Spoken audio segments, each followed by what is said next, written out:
Perfect.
Yeah.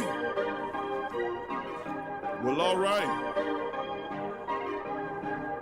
Like you always say, welcome, welcome, welcome. #1 sports talking D. We ain't like the Falcons, we won't blow the lead. Look, all we talk is who that, who got cut and who back. Rookies and the vets, players you should look at. It's the sports coma, you don't wanna miss it. Got the pre-game party, post-game statistics. Get a visit from Sway, maybe DC or 5. It's the hottest thing smoking, Big Q and the guys. Go to YouTube and live, make sure you subscribe. Interviews inside the Saints locker room high. Talk to Drew, Jordan, Zach, Peyton, New Orleans, who that nation. Best believe when I say we bleed gold and black. Ain't a miracle or rivalry could ever hold us back. No, Beastquake, Bounty Gate, let the truth be told. It's the sports coma, all we know is say Super Bowl. Yeah. You're listening to the Sports Coma with Big Q and the guys on the PRO Media Network. Face Rodgers in a game. When you're looking at his tape this week, is he still the same player as he was back in 13 or whatever when you played him? Yeah, I mean, absolutely. I feel like when you look at the tape last year and in the early part of this season, he's got great command of what they're doing offensively. They've got great balance, and I know that's obviously a quarterback's friend. Their ability to run the ball is impressive. They take plenty of shots down the field. It's an explosive offense in the running game and the passing game. So yeah, I mean, you watch the timing of what they're doing, the precision. I think Matt and his staff have done a great job of, instilling a plan. And, this is a team that obviously won a bunch of games, 13 a year ago, and are off to a 2-0 start. And so, yeah, he's playing fantastic. Does he still do a lot of the off-schedule stuff that he kind of did in the past? Just kind of like improvising, sort of? Yeah, and look, he does, and yet I would say a credit to what they're doing right now. I mean, he's got that ability, and certainly in the red zone, if you're going to rush three, he's going to understand that and buy time, find receivers. But he's on schedule, and he's someone who's difficult to sack. He's got a quick release. He understands the defense. He understands where he might be short. And so you're seeing the same skill set.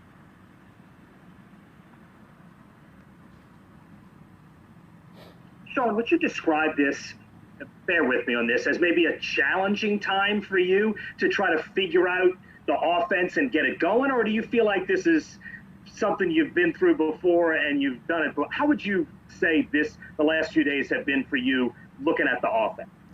Well, look, I thought we did some things better last week than we had the week before. I felt the one challenge a week ago was the time of possession. And in the second half, we had trouble getting off the field. We talk all the time about a complementary game, and to credit Oakland, they very much played a complementary game. Their offense converted, was on the field a lot, and conversely, it felt like the third quarter went quick for us relative to our snaps on offense and a lot of snaps for our defense. So, each week we're working, extremely hard at trying to find the right fit for our players to have success in that game. And, it's always easier to do coming off a win, and yet that's just the reality of our league. You come back, you make the corrections, and then very quickly you got to get on to the next opponent. And meanwhile, as coaches, we're constantly evaluating not only what we're doing, but who we're doing it with. Sean, how big is Nick Easton been just in giving you guys some flexibility there and kind of filling in wherever you feel have needed a player to start? Yeah, I mean, look, there is flexibility, and I think overall it's been important for us. He's someone that obviously can play at center. He's played at guard. He's an experienced player, and so he was a good addition for us when we signed him, and is playing well. Sean, does Traquan have a better understanding of what he's doing in the offense? Now, he's talked before about how it was a little bit slow, but does it look like he's where he needs to be? Yeah, I think so. I think, number one, he had a real good week of practice. We'll move him around some. He's a real good blocker for us, but he's also a guy down the field that can run. And the one thing about him is he can catch the ball in traffic. So he'll be a big part of this plan. Marcus Davenport has been back at practice the last couple days. How beneficial is that for y'all just to get him back? Look, it's good to have all your guys out there healthy, and sometimes that's not always the case, but I would say just what you said. It's good to have him back out there working and getting reps and feeling good. Hey, Sean, it seems like the Raiders either had no crowd noise or it was low enough you couldn't hear it. Have you guys considered just dropping the fake crowd noise altogether? Because you will be able to have at least some fans in attendance this weekend. No, I look, they just changed the levels or decibels at which the stadium can set the crowd noise from. What was 70, I think you can go up to 80 now. Look, we'll set it at whatever level you're allowed to set it at, and I think that that will work just fine. Coach, what's been your assessment of the kicking game so far this season? Pretty good. Last week, I would say, we did our job. There was nothing remarkable relative to coverage or return units, and the week before we were outstanding. So hopefully that can be a big part of our success Sunday night. Is that surprising, considering that you didn't get to really touch on too much in training camp with the live? Yeah, I mean, look, we're talented at those positions. We're talented at kicker. We're talented at punter. We feel like we've got real good coverage units and a good return game. So, and I think we've got a core group of guys that have returned, and obviously that helps. Who that to the Black Gold family members chiming in the live stream. Big ups to the family members. Who that to you? Good to see you in the live stream, family. Big ups to the family members. Much love to the great Black and Gold family members in the live stream. Good to see you. Big ups to everybody chiming in on this edition of the Sports Coma. I see you in the building. Big ups to the family members and welcome in GM Kev, Brian Pearson, the rest of the family. I'm gonna go down the chat after we get through these interviews, family. We got one more interview chimed up with you. We got Taysom, Mr. Taysom Hill dropping, as you heard Coach Payton open up the broadcast with us. Big ups to the family members as Coach Payton dropping it, man. Dropping it. But we'll go over some stuff today, family, most certainly. Let's get through these interviews. And this is the last one I'm going to play. I had several of them tuned up, but we're just going to do two of them. Coach Payton, and this is Taysom Hill. We're going to do a couple of minutes of Taysom, and then we'll drop right into our news. Here we go. Played briefly with Aaron Rodgers, and just wanted to ask you about how him and Drew sort of compare. I mean, what are some similarities and maybe even some differences between those two? Yeah, I mean, I think overall both of those quarterbacks, they win a lot of football games with their mind, you know, and obviously Aaron, there's probably a little more off-timing throws, and Aaron runs the ball a little bit more than Drew does, which is probably what I would say would be the difference. But both quarterbacks win with their minds. I would say Drew, what makes him special and unique is, you know, his ability to know what the defense is doing, attacking their weakness, and, you know, I certainly saw the same thing from Aaron. And he had a great command of the offense and, you know, finding the weaknesses and exploiting them. Next question is from Amy Just. Yeah, the Saints and the Packers played early in your tenure here with the Saints and the Packers. I don't know them teams. That you actually are going to be a part of the game plan to play against them. Yeah, look, the turnover in Green Bay has been high since I was there last. There's certainly several players that are still there and that I consider friends. It's a fun game to be a part of, but man, overall, I had a great experience in Green Bay, and going from the number of injuries that I had and then being undrafted, and the reality is Green Bay created an opportunity for me to be seen, and I will forever be grateful to the Packers and their organization, and you know, they certainly have a soft spot in my heart as well because of the opportunity that they created for me. Next question is from Amos Morale. Yeah, the kicking game has looked real sharp these first two games, and I was wondering if that surprised you at all, considering you guys didn't get the same kind of you normally would in training camp. Sorry, you cut up a little bit. I'm assuming you said because we didn't have preseason games. Is that what? Yeah, because you didn't get the same kind of live work. Yeah, no, I'm not surprised. You know, I look at Thomas, I look at Will, I look at, you know, Zach, and those three core guys have been together for the last several years, and they're all professionals. You know, they're vets that were working, you know, in the off season. They put in plenty of work during training camp, and so I'm not surprised how well that they've performed so far.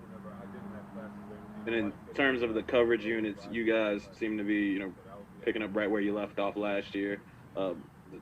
That just sort of kind of the same thing.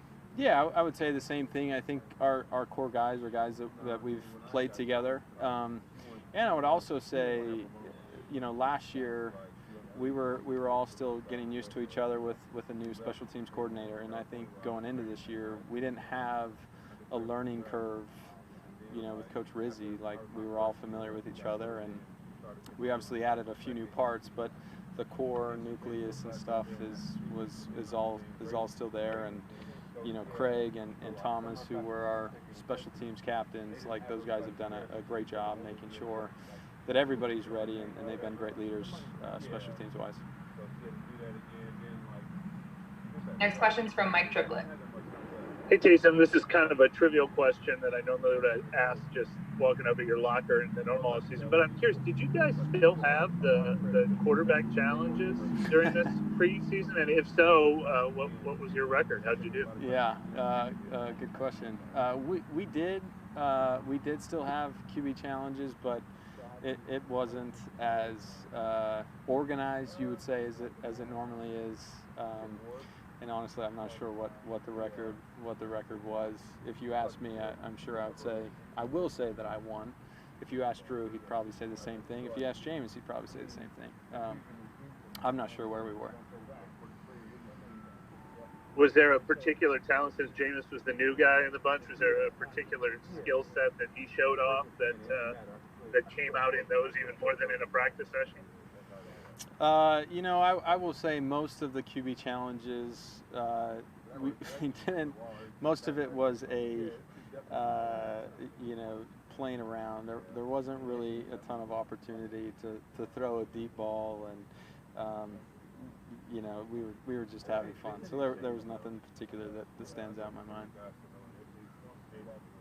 Next one's from Amy Just. Just following up on my last question, from the Washington game, in that preseason game in 2017 to now, how would you say that you've grown since then?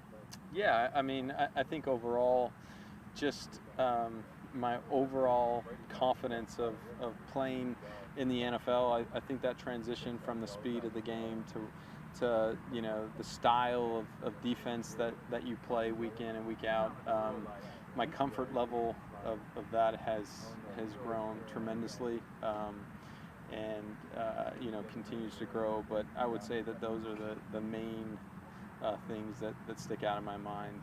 Every year I feel like it's a little bit easier to recognize and make right decisions and make plays, and that's what comes to my mind. Do you ever find yourself looking back like, oh, it's been 3 years since then, and just how far things have come for you since then? Yeah, and I think again this week is one of those weeks that's created an opportunity for me to do that, and I certainly didn't envision my career playing out the way that it has so far, but man, it's been, the last few years have been so much fun for me and my wife and our family, and having the opportunity to be in New Orleans and playing the NFL has been an incredible experience. But the reality is that incredible experience all started in Green Bay, and had a great experience there too. Last one's from Nick Underhill.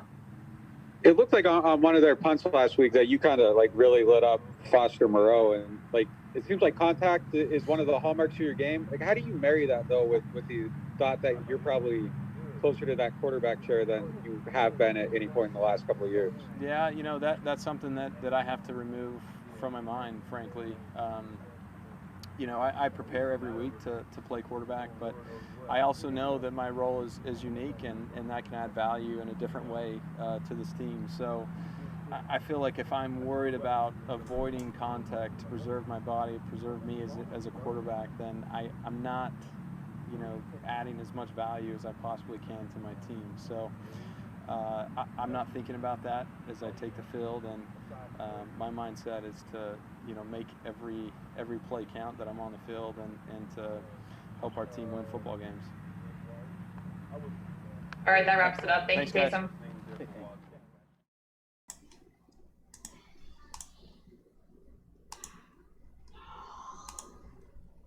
All right, thank you, family, for chiming in on that one. That was Taysom Hill chiming in. Big ups to the family members for chiming in. Taysom dropping a little science in the building. Big ups to the Black and Gold family members chiming in a live stream on this edition of the Sports Coma. Played a little Taysom, let it run extended wise. I was working on a few things, family. As you can see, I'm always doing something or other. Had to do. But I'd like to thank everybody from joining us here on the live stream. Big ups to the Black and Gold family members. GM Kev in the building. GM Kev, big ups to GM Kev in the building as well. Brian Pearson, who that to you? Iceman, who that to you? Brother Jerry, who that to you? Cheryl, who that to you? Cheryl, good to see you in the chat. Jason, who that to you? Jay Benz in the building, who that to you? Jeremiah Smith, who that to you? Good to see you as well, family. William Dickerson, who that to you? Lee Wood, who that to you? Chiming in all the way from the Philippines. So big ups to Lee. Original Hot Boy 504. What up, fam? Good to see you in the chat as well. Big ups to you. Gundam. Who that to you, Gundam? Brother Dada. Who that to you? Tremal in the building. What up, Tremal? Good to see you. Caution is in the building. Revolt Control. What up, Revolt? Good to see you, brother. Shedrick is in the building. What up, Shedrick? Good to see you. Brother Lewis in the building as well. Sat Scott's in the building. Says O-line better be on it. Them Smith boys bringing the heat. Saints don't always do good on 3-4 defense. We'll see. Brother Jerry says Big Q interest connecting, working, okay. Internet connected. Yeah, everything fine there, Brother Jerry. Appreciate you asking, man.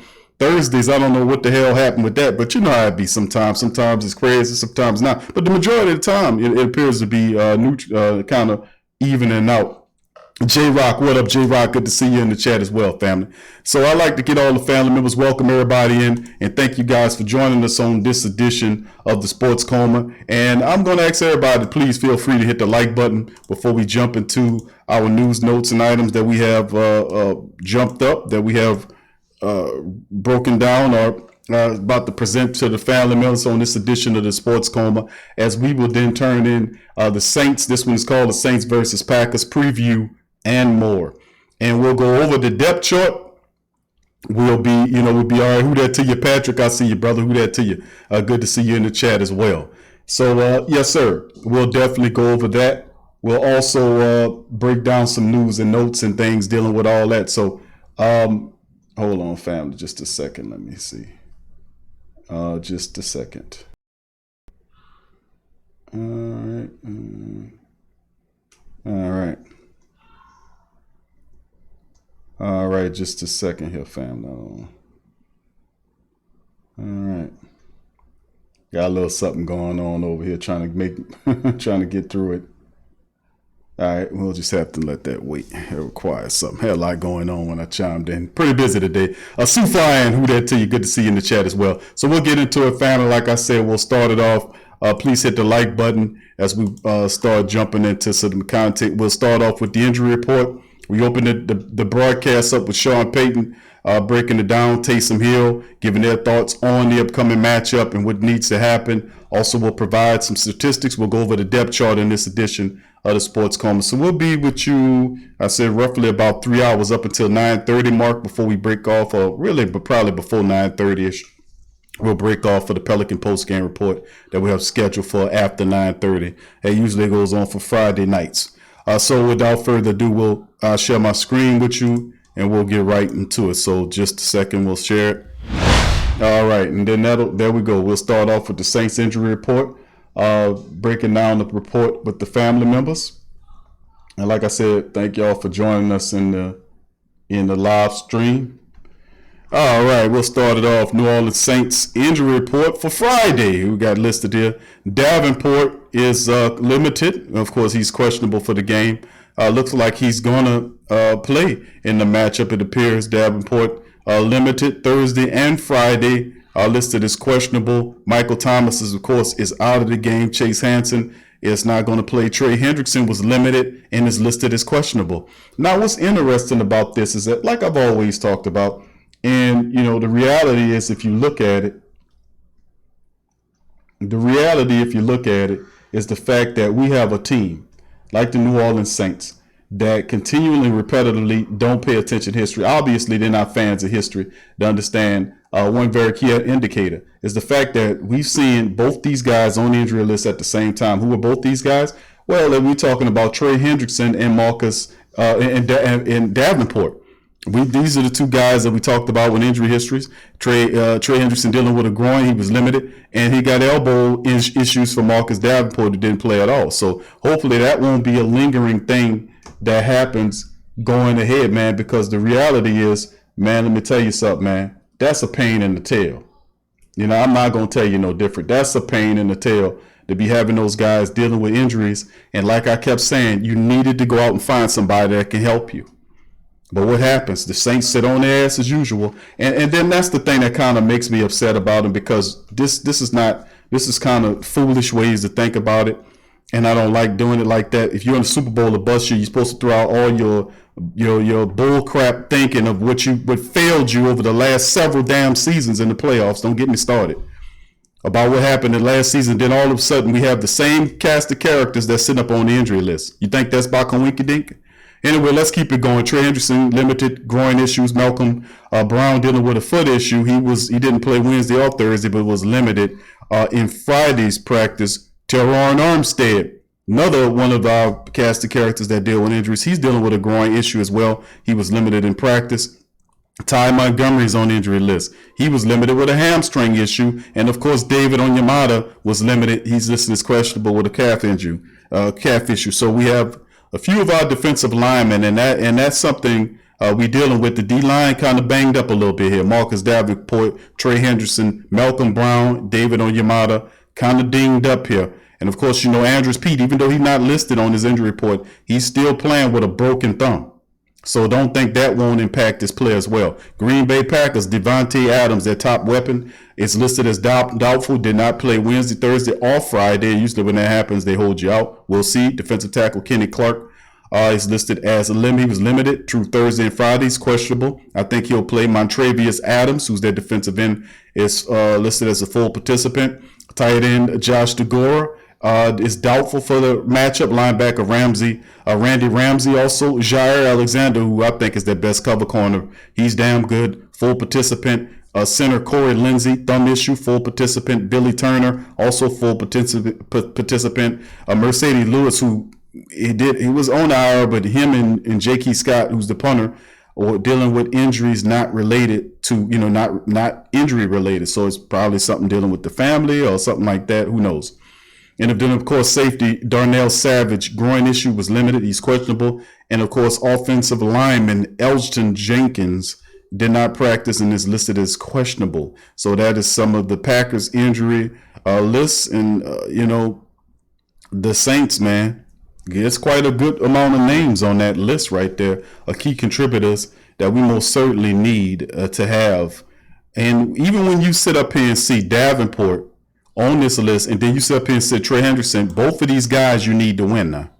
You need both of those guys to win. You really do. You need them both to help you out to win, to provide pressure, because notice how the Saints pass rush died after the second quarter of the Raiders game. You need consistent pressure. And if you're not getting that quarterback gonna sit back there and he gonna find an opportunity to cut you up. This is the NFL. All right, now, with that being said, let's move into this little giblet. How about this news item for you, huh? How about this one? Think about this one for a second.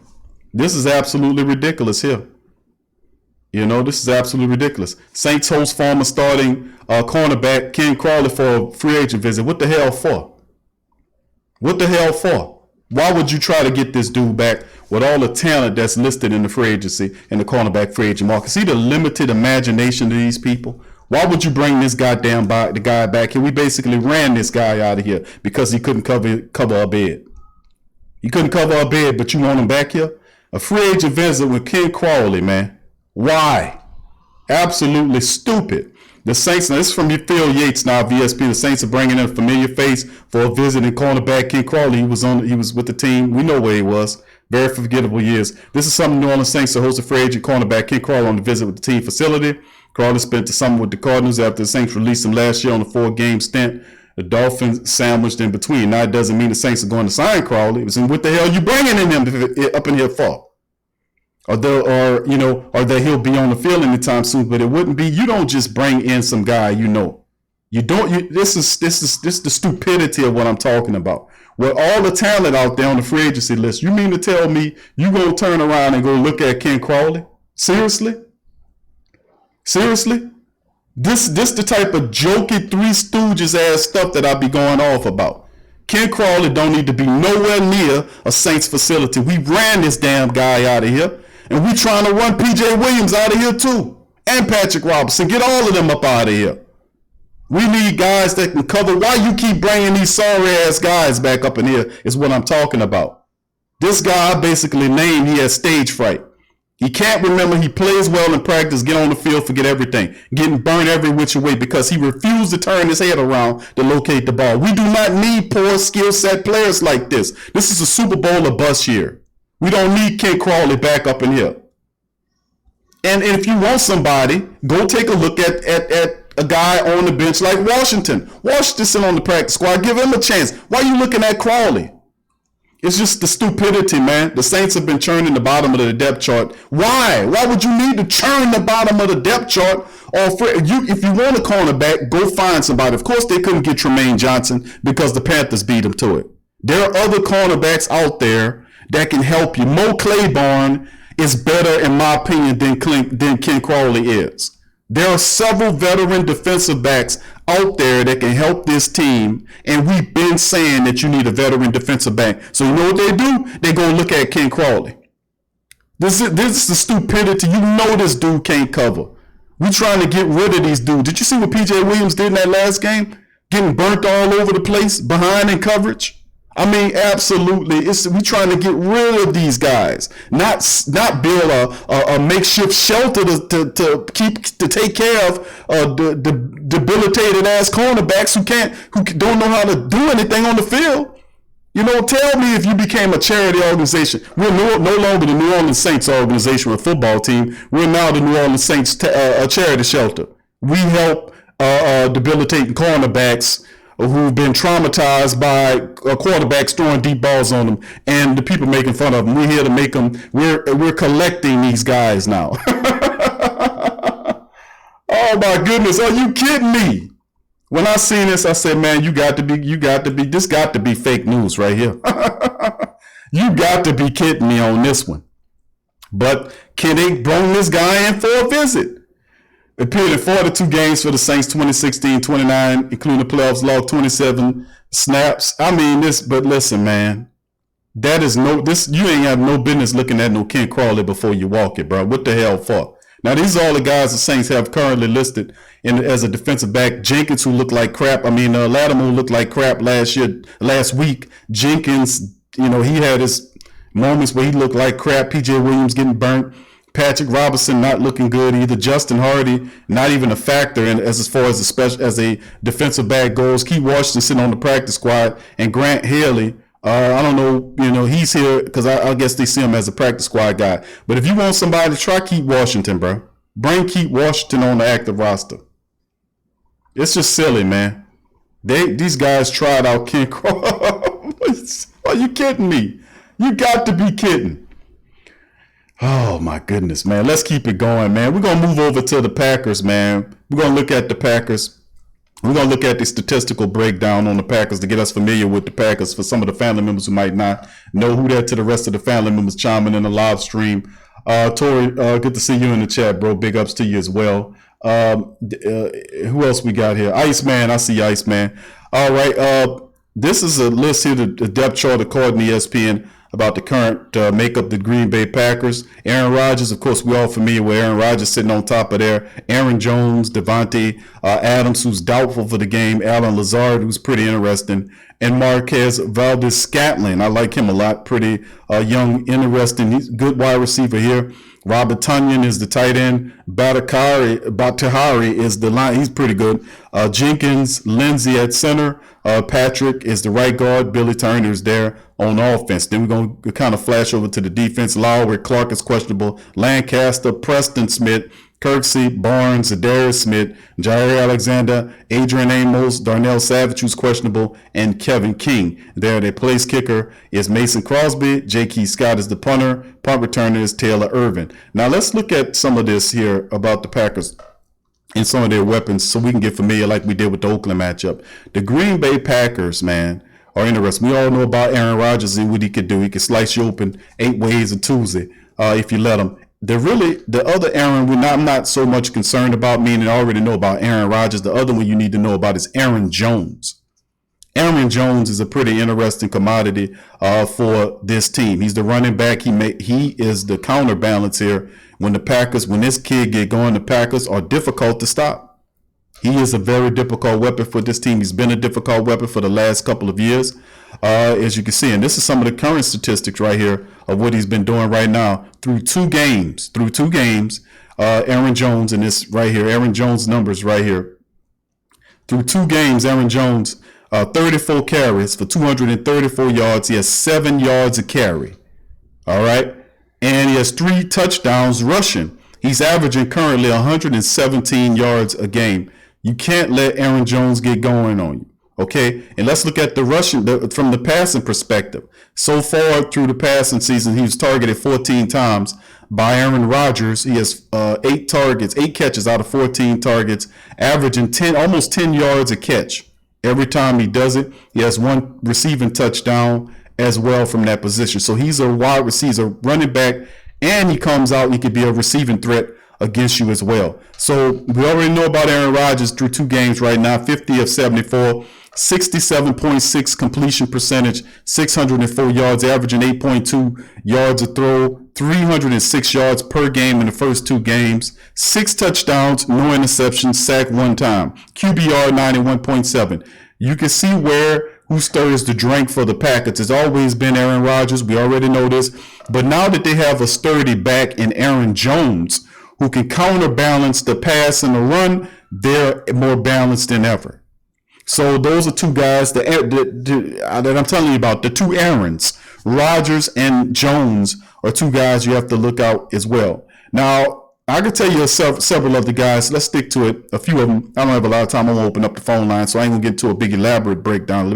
But Devonte Adams, he's a key threat. He had 17 catches actually on 20 targets, 192 yards, 2 touchdowns so far this season. But he's dealing with injury. So next man up would more than likely be Allen Lazard, who's pretty good, even though he just has 7 catches, 108 yards, but he has talent. Marquez Valdes-Scantling is interesting too. And some people would term that Marquez Valdes-Scantling as Aaron Rodgers, favorite's target. He likes Scantling a lot. That's been documented all through training camp. He loves going to Marquez Scantling. 13 targets, 7 catches, 160 yards, 1 touchdown there. He averaged about 23 yards every time he catches the ball now. That's Marquez Valdes-Scantling now, averaging 23 yards every time he catches the ball. So, you know where Aaron likes to stretch the field with him. So Allen Lazard, we're looking at him as well. The tight end Tunneling, not so much. They don't really use him that much. Not saying that he can't get going, but I like to tell you guys about, besides Aaron Rodgers, watching out for Aaron Jones. You got to neutralize Aaron Jones. You can't allow him to stretch the field, and not just holding him under 100 yards. It's not good enough. You also must stop him from keeping and extending long drives. Of course, the Raiders did what they did in terms of using Josh Jacobs to extend drives, and he was able to add on to long drives and keep the first down going. And all of a sudden, you're sitting up there looking at a 10-plus minute difference in time of possession. That can't happen this game. This team is capable of moving the ball. These are the guys that's responsible. Aaron Rodgers, Aaron Jones, and then we talked about if Devonte Adams playing, that's a whole nother issue, but look like he won't. But if he don't, you look out for Marquez Scantling. I'm telling y'all, Allen Lazard too is an interesting option. Now, let's keep it going as well. We're going to go to the defensive side of the ball and say what to look out for. Let's flash back to their depth chart here. They run a base 3-4 system. That's what it basically comes down to, a base 3-4 system for the Packers. Who should we look out for in that base in this base 3-4 package? Who should be some of the guys we look out for, right? All right, well, Kenny Clark is their best interior defensive lineman. He's questionable. I don't know if he plays, but chances are he probably will. But the guys you have to look out for as far as the linebackers are concerned, they call them linebackers, but these guys can double as defensive linemen if you need them to, is Preston Smith and Zadarius Smith. Now, Zadarius, Z Smith as they call him. Zadarius Smith and Preston Smith, the Smith boys are beasts. They're beasts. They are beasts, especially Z Smith or Zadarius Smith, the former Raven linebacker. This guy can move around, and they use what they call a roaming system. They got a roamer. They use him as the roamer, which means that they count on him to move around the defense to find a potential mismatch and for him to capitalize off of it. So that presents, and that's Mike Pettin, who used to be the former Cleveland Browns coach some time ago, that he's the defensive coordinator for the Packers now, and he uses Zadarius Smith as a roam around person to roam around and locate the mismatch and then take advantage of it. The Saints have to be mindful of this roaming linebacker, and Zadarius Smith is good, man. I'm just gonna tell you, like what I tell you, the guy is good, man. So hold on here, fam, for a second. We're just going to tell you just like that. The man's good. You got to watch him. Let's look at the statistics to fortify what I'm saying about these guys. Christian Kirksey is listed as the top linebacker tackle-wise. He has 24 tackles. And he is very productive from the linebacker position. Jair Alexander has 10 tackles, but this guy is a very competent. He has a pick as well. He's their best cover corner. This is an excellent cornerback. Nobody really knows a lot about outside of the Green Bay in the conference in which they play. And this Jair Alexander guy is really good. So watch out for him. Kevin King's another cornerback, pretty big, but Jair Alexander is complete.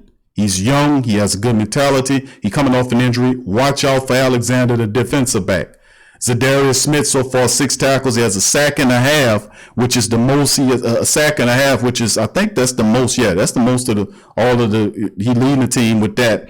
But the reason why him and Preston Smith, who also is a guy that's interesting, they are the focal points of this team is because of what they can do. They roam. Well, Zadarius roams around. You have to watch that because that can be problematic, especially if you got a Nick Easton in there. Especially if you got a rookie offensive center you use the first round draft pick on and then say, no, we're going to play you at guard. So watch out for those two because that is problematic for me. And to a degree, even you can look at a guy like they might try to say, okay, McCoy is still fresh and green behind the ears. Let's go after him. So I'm just telling you, Zadarius Smith's listed as a linebacker, but the dude could really play defensive end if you wanted him to. Very versatile. Preston Smith and Zadarius Smith, interesting. Kenny Clark, who's their best interior nose tackle. He is another guy that's interested. The rest of these guys are good role players that's situated around them. So like I'm saying, I'm just spotlighting some of the people we need to be concerned about for the Green Bay Packers. So far, just to recap, we spotlighted. We already know about Aaron Jones. Aaron Rodgers. Ain't no need to talk about Rodgers no more. Aaron Jones, his running back, is a guy that you need to watch out for. Marquez Valdes-Scantling. Scantling is listed as his best target, even though he throws the ball to Devonte Adams because that's the best wide receiver. But he likes Scantling a lot. Let me just tell you that. So don't be surprised if you see him throwing to Scantling. Okay? And let me see. Scantling, I think he's what, 6'3"? 6'2", 6'3", kind of lanky guy. Let me pull up his bio right quick, the 4-5. But Aaron Jones is a guy you got to look out. Lazard is another interesting wide receiver as well, although I know Aaron Rodgers and Scantling have the relationship. Look at this kid right here. This kid here, 6'4", 206 pounds, and he loves throwing to him. You can see through the 2020 season his statistics. 7 catches, 160 yards, 1 touchdown there. But it just goes to show you, man, averaging, that's the thing. Another wide receiver injured, we're tracking. This the thing. Looking at this average here, this third in the NFL.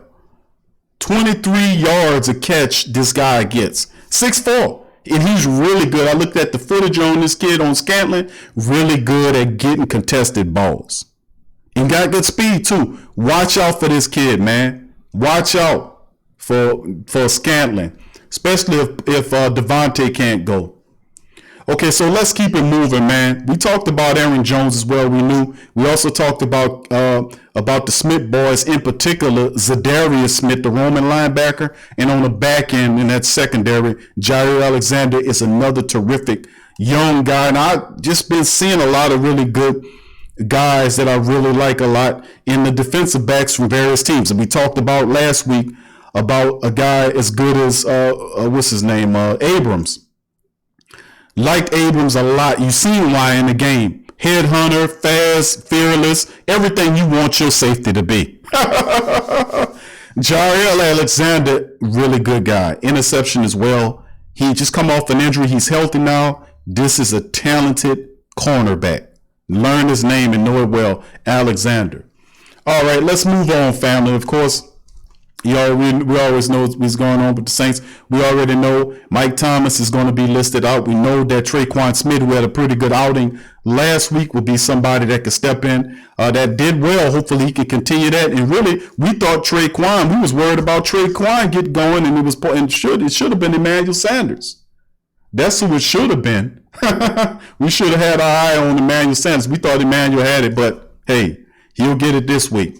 All right, so Emmanuel Sanders, Traquan Smith's there, and of course, hopefully more Taysom Hill. Not as much Taysom at the wide receiver as we should have seen against the Raiders. Hopefully he changes that up. Hopefully we see more Latavius Murray in this game, and Ty Montgomery is questionable. Chances are he probably won't play. But do you activate Dwayne Washington and instead battle ram this team? just listen. You want to steal possessions away from Aaron Rodgers. Let's get that understood. Because we're going to get in a minute, we're going to get to the keys to victory, in my opinion. Going through the rest of it, of course, Jared Cook, who looks older by the game. Good grief, man. Jared Cook, man, looking more like Methuselah of the Bible to me. I mean, he just getting older and more and decrepit by the minute. Every game, he just gets slower and older. I mean, good grief, man. You know, somebody got a can of oil to kind of oil his joints or something. You know, turn into the Wizard of Oz, the Tin Man, somebody got to oil his joints or something. He became like the what they call him, the Tin Man. I think that's his name. Good grief, man. But also on the offensive line, we have issues. Armstead, he should play. Pete, still dealing with the broken thumb. McCoy, Cesar Ruiz, they say over Nick Easton. We'll see, because they had Ruiz supposed to start against Vegas, and then they said, no, we're going to let Easton go. Man, sometimes you got to get Ruiz in there. I don't care about this crap about this first-round draft pick. You got to play that man. You can't sit up here and try to protect him, let him go, let him play. That's the only way you're going to learn. We need his production, by the way, because we don't need Nick Easton out there. Easton's only good in spurts. That's why he's a role player and not starting nowhere. But Cesar Ruiz has got to go. Ryan Ramczyk is also clear. And Bacam's there. Sheldon Rankins, Brown dealing with a foot issue. We'll know. We'll see David Onyemata with a calf situation. We talked about that. Davenport with an elbow, get him some grease too. Trey Henderson got groin issues. So, hey, man, you know, we'll see Marcus Hunt in the mixture. We'll see Malcolm Roach in the mixture. But should there be somebody else that you need to throw in that lineup to kind of help out there? Perhaps we didn't see Shy Tuttle. We should see Shy Tuttle this game, fam. Hopefully, if Brown can't go, let's get Shy. You know, Shy was missing. I really want to see Shy in there, man. We miss his aggressiveness. Especially, we could have used more of that in that Raiders matchup. Of course, Demario Davis, Alex Anzalone's there in that modified nickel, and the 4-3 to be Caden Ellis over Zach Bowen, who should play should play on the special teams, and we should see Zach Bowen in situational pass rush situation. Come on, Dennis Allen. You said that when we signed this kid, is that even if he doesn't know the linebacker position, you still could use his natural born ability at the pass rush situation. Throw him in there on the third down and see what he can do. He simply can't do any worse than what they were doing against the Raiders. Let's see what Zach Bowen can do. You know, let's move on to secondary. You know him all too well. Jack Rabbit Jenkins, Laddie Daddy on the other side with Malcolm Jenkins and the ever-present Marcus Ice Cream Williams, that's what we call him. So that's what's going on there as we break it down. Now, we're going to bounce up out of here because I done got tired of looking at all that. I'm going to come back to the big screen. I'm going to come back to the family members. And we're going to, now we get to the point, Tragic 504, good to see you in the chat, family. Big ups to you and yours. Good to see you, Venom Rage. I see your family. Last Saint in the building as well. Uncle Paul is in the building. Who that to you as well. Devon J21, big ups to your family in the chat. Who That Nation for life, big ups to you as well. Let's see what else we got going on. Let's see what else we got it on. This guy 11 says it's audio is kind of bad. Okay, you saying the audio is bad, family? All right, hold on here. Let me see what's going on. All right, yep. All right. All right, see, I didn't know that was going on here. Let me see if I can fix that audio here. Hold on, family. Hold on here. All right, hold on. All right, we might have had an issue here with me. All right, how that sound, family? Let's hold on here. Is that any better, y'all? Let me know if that sound any better. Okay, hold on. All right, hold on here. Let me see what's going on. I'll make some few adjustments. How that sound, family? That's any better? Let me know how that sound, family. Put a 1 in there if that's better.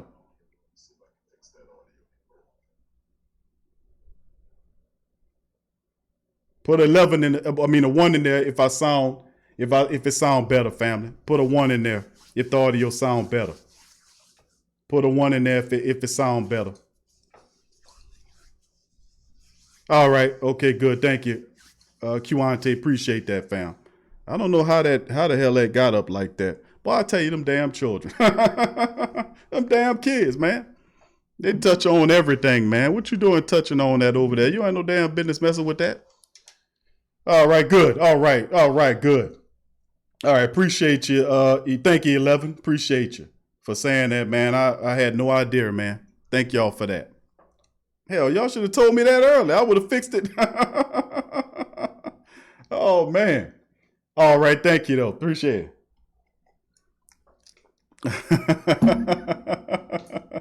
Okay, let's keep it going. Who that to the rest of the family members chiming in the chat? Thank you, 11. Appreciate you, fam. Who that to you? Thank you for that. All right, Gary Calloway. Who that to you, Gary? Professor PT 504. Big ups to you. Thank you for that, brother Ramsey. Who that? Who that nation? Who that to you? Jermaine Scobie. Who that to you? And the rest of the family members chiming in the live stream. Big ups to you as well. All right, James. Who that to you? Appreciate it. I'm telling you, man. If anything got to do with my audio, man, I'm telling you, man, because you know everything is always the same. It's always leveled out. If it's up or low or something like that, it's gonna be them children. You know, they be in here playing on here. I got a big computer in my studio, and when they come in, they like to play because the games and all that run fast on it. And so I runs them off, and every now and again, I just got to make a mental note to check my settings and make sure everything is where it's supposed to be. You know, but that's how it is when you got cheering, man. I tell you what, they just get all in the way. All right, but thank you, man. I appreciate y'all for letting me know that. But just not let's get into it, family. Let's get into the breakdown on the Raiders and Packers games and keys to victory, in my opinion. Number one, we kind of broke down Aaron Rodgers. We talked about Aaron Jones, the running back, neutralizing the rushing attack. We know this, but in a way, like, they stopped Jacobs from rushing for over 100 yards, yes. But in reality, he didn't. His intention was simply to keep moving the hash, keep moving the chains, to keep on converting and moving, and they did a good job of that. We can't let that happen anymore. And the thing is, what you need to do is we need to take an example from what the Las Vegas Raiders did to the Saints last weekend, and that is stealing possessions off of Aaron Rodgers. Hopefully, this is not the type of game that we get into it, and this is exactly what it's probably going to be, too. This is exactly the kind of game it's going to be. It's going to be a goddamn shootout. And the thing is, you don't want to get a shootout, because right now, not saying that we can't get hot right now, but the reality is, listen, you don't want to get into a shootout with them. They're hot. They're throwing the ball. They're moving the ball. Thank you, Devon J21. Thank you, family. Appreciate you for joining up. Who that to you, and welcome to the Great Saint Think Tank.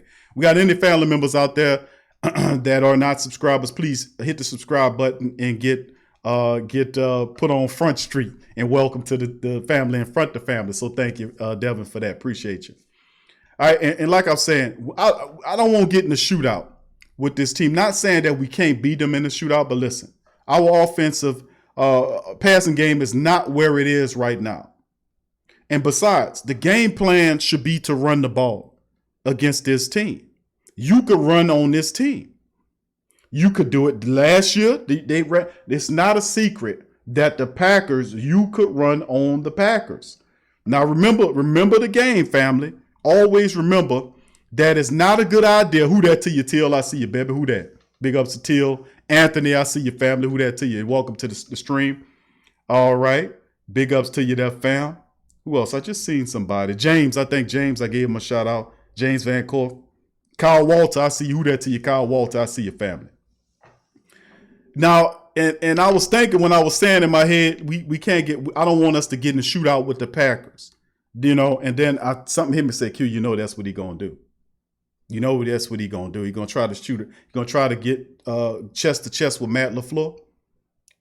The reality is we need to run the ball and do what the Las Vegas team did last year, which is steal snaps from Rodgers in that offense. Keep them off the field. And keeping them off the field meaning that they can't get a rhythm going, and eventually we can one-side this team. We can one-dimensionalize them. Jasper Bowden, who that fam? We can one-dimensionalize them like they did to us late in the game. So the key to it, in my opinion, is we know about Rodgers. We know about Aaron Jones, the running back who's really good, averaging over 100 yards. We should stop this kid. We should be able to neutralize him, but also watch out for Scantling, because I don't think Parker plays. But Scantling and Lazard, you got to watch out for those guys. The tight end, he might sneak out, but we got to stay on top of this stuff up in here. We really do. And the issue with them is with a 3-4, like I was getting into, the 3-4 defense, you don't want to go sideline to sideline with that 3-4 defense. What you want to do is you want to punish them by hitting them up the gut, running the ball on them and power running them. And that's always been the weakness of a 3-4 defense. You know, you take that big sucker from off the line, you put an extra line back up out there, and that works to your favor where those guys can roam. But listen, the key to the 3-4 defense is that the 3 up front linemen have to keep the linebackers clean so they can circulate. Thank you, Verl. Appreciate the super chat, bro. Who that to you? Thank you, my brother. That's the key to it.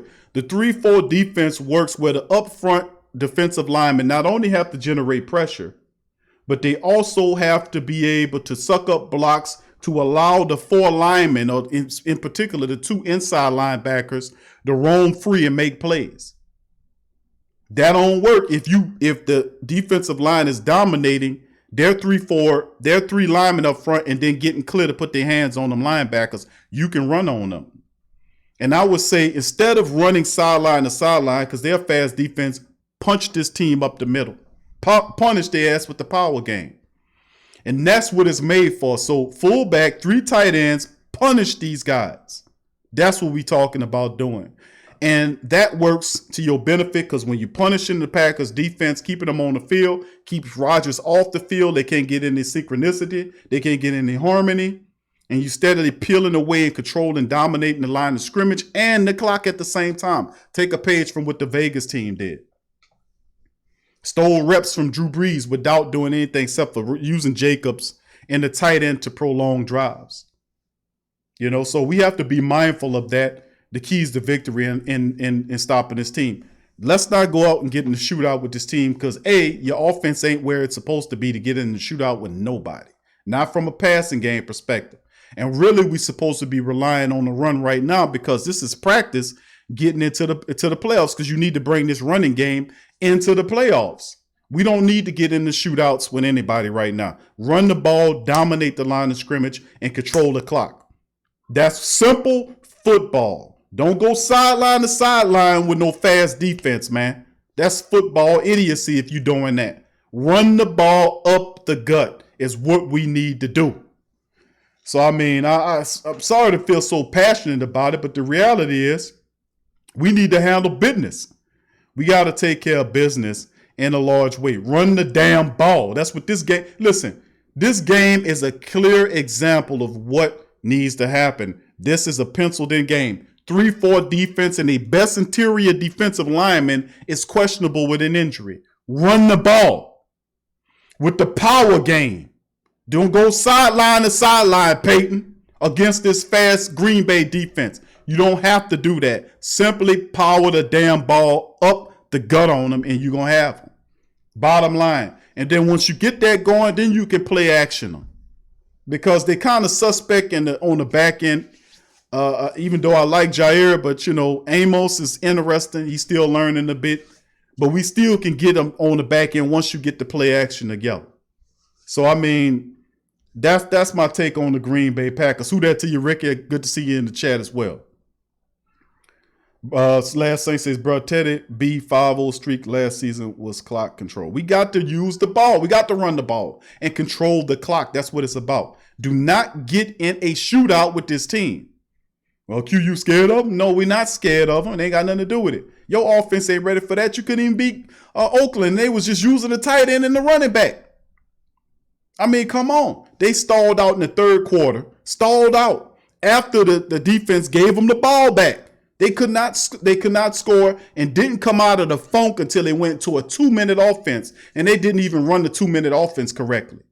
They were still allowing time to tick off the clock. They rusty all kind of ways. But the reality is you want really a cheating way of jumpstarting your offense. You know what the hell you do? You know what you do? Go into the 2-minute offense road early and discombobulate the defense. Do not allow them to sub. Go into the 2-minute offense and start moving fast. That will help you from time to time. I wouldn't be opposed to that.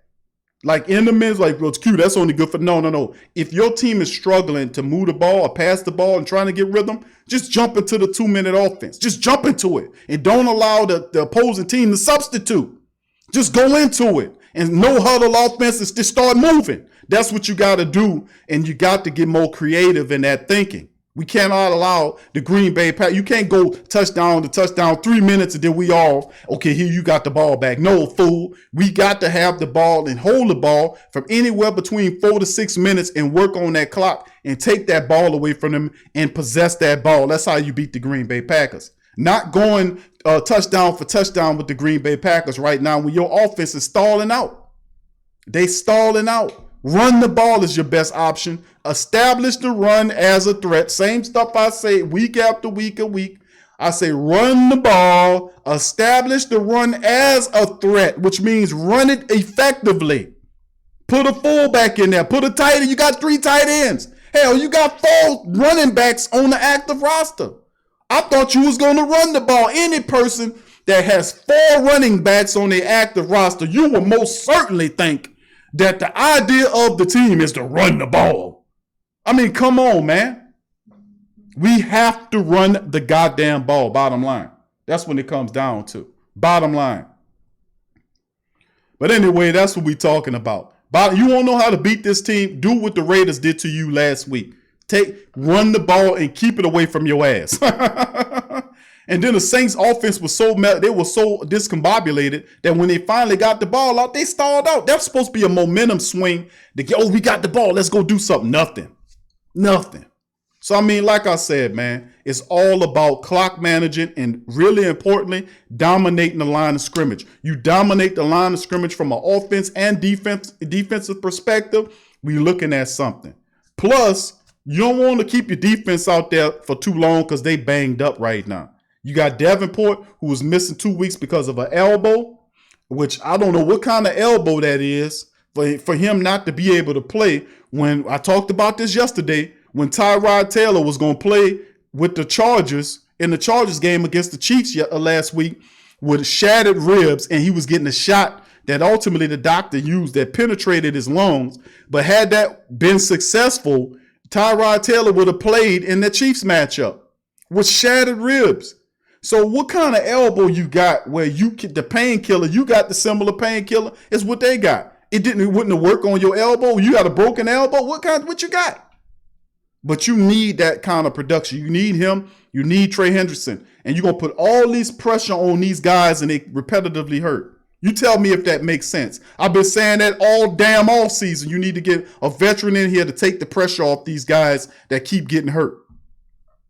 Keep saying it, but they don't listen. But you're going to circumvent Ken Crawley in here for a visit. What for? What are you looking at Ken Crawley for? What are you looking? Hold on here. Let me take a look at. Let me show you what we talking about. This don't bear much thinking, man.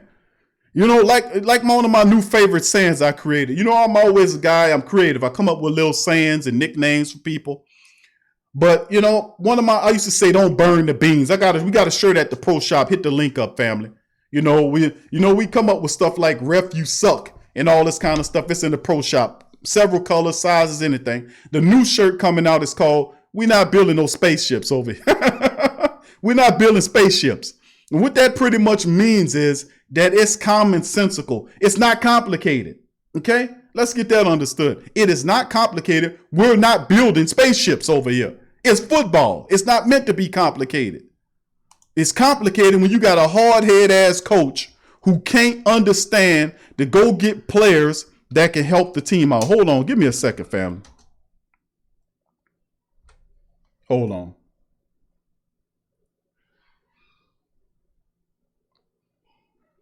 Give me just a second.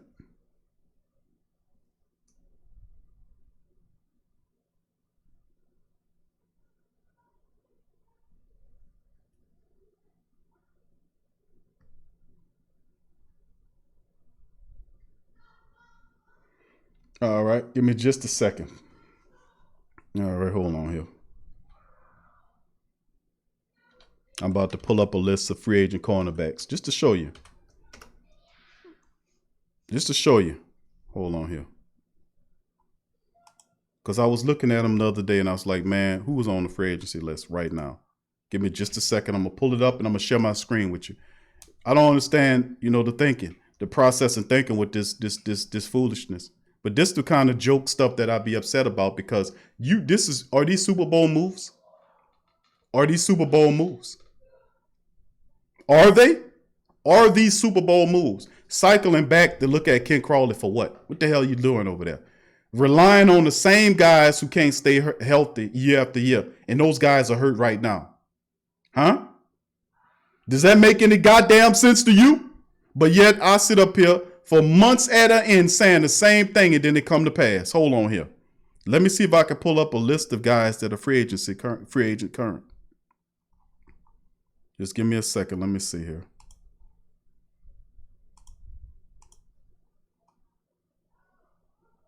Trying to find an updated list because some of the lists have some of the free agents on it, but they're showing.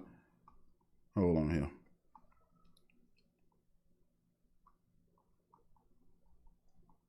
Now I'm gonna have to find. I'm gonna keep working on it, family. I'm gonna show y'all an updated list because of some of these lists I'm looking at. They're old ass lists. They hadn't updated anything. So just give me I'm gonna keep working on that throughout the show. But the reality is, what I'm saying is that. It's laughable, man. It's an absolute joke. It's a joke. Hold on here. Okay, I think I got one here. Hold on. I guess the best I can do is do a top 100 free agent list. All right, hold on.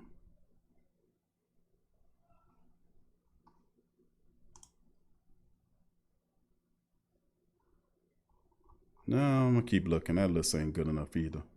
I just had one the other day. They had them all listed under there. Okay, listed by Fred. But anyway, that's what I'm talking about, family. It's crazy, man. Bottom line is that we can't play. We let's not get in the shootout with the Green Bay Packers. Not saying that we scared of them, but our offense, our passing attack is not there yet. We can't do that. We can't get into a shootout with this team and expect to beat them. We don't need to be that stupid. Our bottom line is we need to operate running the ball. This will be a supreme opportunity to work on the run. Hold on here. I'm going to show it to you in just a second, family. I'm scrolling down to the defense here. All right, let's see. Cornerbacks coming up. All right, let's see.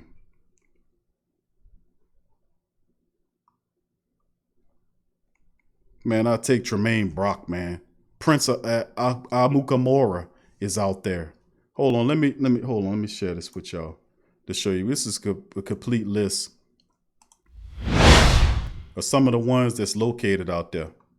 That's located out here. These some of the guys that's located. Now, of course, they must have got the same list because they did. They could have went to be. It's crazy. Ken Crawley, the guy they went to. Okay, Ken Crawley. You go down on this list here, and this is coming from NFL TR. The list of people that's still available. Okay. Now they're showing Morris Claiborne, as you can see. It's Morris Claiborne right here. He's better than Ken Crawley. They got Prince Mukamara, who's on here, who's better than Ken Crawley. Okay, let's get this straight. Look at Dietrich Nichols, who was here as an XFL player. If you want it, why not go and get Dietrich Nichols back? I'm just saying. Dietrich Nichols is sitting right here. He's better than Ken Crawley. Who else we got here? Remember Tino Ellis? Tino Ellis, they say he's out there. I don't know about Tino Ellis. But anyway, if you want somebody, they got plenty of actually people. Look at Tease Tabor. I would take him before I take Ken Crawley back. I mean, who else we got down here? Kevon Webster. Remember Kevon Webster? I would take that veteran and bring him. He had a pretty decent year with the Redskins last year. I would take any one of these guys that I just named over Ken Crawley's tail. Ken Crawley ain't doing it. We'll see, man. We'll see how it shakes, man. I don't like it, man. I don't like you looking at Ken Crawley. Ken Crawley garbage, man. I thought we was trying to get rid of all these sad-ass cornerbacks, not collect them. He's starting a shelter for garbage for cornerbacks. Traumatizing football. All right, big ups to the family members chiming in, family. Man, I'll tell you, man, it's just absolutely insane what we're going through. But that's my keys of victory, man. For the team. I'm about to open up the phone lines, family. For the family to chime in on this one is this installment of the show. Give me just a second. I'm gonna open up the phone lines. And I know I feel like I'm running behind a little bit, family, because I am. You know, we had a bonus show. We had to sneak in there today for LSU. We had to do that before we fired this one up. We did. So for all my Tough Tiger Talk people who might have missed the show, please feel free to check out Tough Tiger Talk on YouTube, or you can feel free to go to Pro Radio and check it out as well. So anyway, the live lines are active. 504-475-4482. 504-475-4482. 504-475-4482. Live lines are open today. So feel free to hit the lines up and you can get in there, break down, spit your game. Tell me what you think is going to happen in the Packers game and what are the keys of victory that the Saints need to do. Do you agree with my keys of victory? Do you agree with what I said? Or disagree with what I said? Tell me what you think. Who that to you, Chris Rooks? I see your family. Big ups to you, Ramsey Kennedy. Who that to you as well? I see your family in the chat as well. Big ups to you, Nola E74. He says Saints tripping, people going backwards. They're not trying to go to the Super Bowl. Who that to you, Nola E74. Big ups to your family. Good to see you in the chat as well. Who that to you? If we got any new family members in the live stream who aren't subscribers, please feel free to subscribe today and get a shout out. Any family members in the chat that says something and I didn't give them a shout out because I was reading, give me a who that and I give you a shout out as well. So big ups to the family members chiming in the stream as well. Live lines are active. 504-475-4482. 504-475-4482. The live lines are open and you can feel free to chime in and let us know what you think. 504-475-4482. Now getting back to it, fam, like I was talking about it, family, I think a part of it, man, it's crazy, man. It's crazy because a lot of it, like I said, it's self-inflicted nonsense is what it is. It's self-inflicted. You can't tell me no, thank you, Dad. Appreciate you, bro. He says, Big Q, I can't understand why we over $100 million tied up in running back position and Sean doesn't have patience and Ken Crawley. Why? They paid Kamara because they intend to get every penny of Ken Crawley's money. That's what it come basically down to. That's what it come down to. All right, family, thank you for calling Sports Coma. Who's on the line? Brian Spears. One more time, my brother. Brian Spears. Brian? You said Brian? Yeah, Brian Spears. Oh, Brian. Okay, good. Thank you, bro, for calling. For whatever reason, I couldn't hear you that well. But thank you for joining in the stream. What's on your mind? All right, so I think the key victory versus the Packers. Mm-hmm. I think that we should run down the clock, have it down, and I think we should get Jared Cook in, and we should get the Marine too. Okay. So you saying that you think to beat the Packers, you feel? I mean, listen, the Packers they're on fire right now with that offense, man. I scoring 40 points a game. Aaron Rodgers and Aaron Jones, those two guys together are special, man. You know. Yeah. And my idea is I don't think you should get into the shootout with them guys, especially what we look like against the Raiders. Not saying we'll look like that against the Raiders the next time around, but what I'm saying is I think the better way to deal with that team is strictly just to run the football. I mean, they've been susceptible. They're susceptible to the run up the middle. That was their problem last year. They had difficulty stopping the run. What you think about that? Yeah, that's true.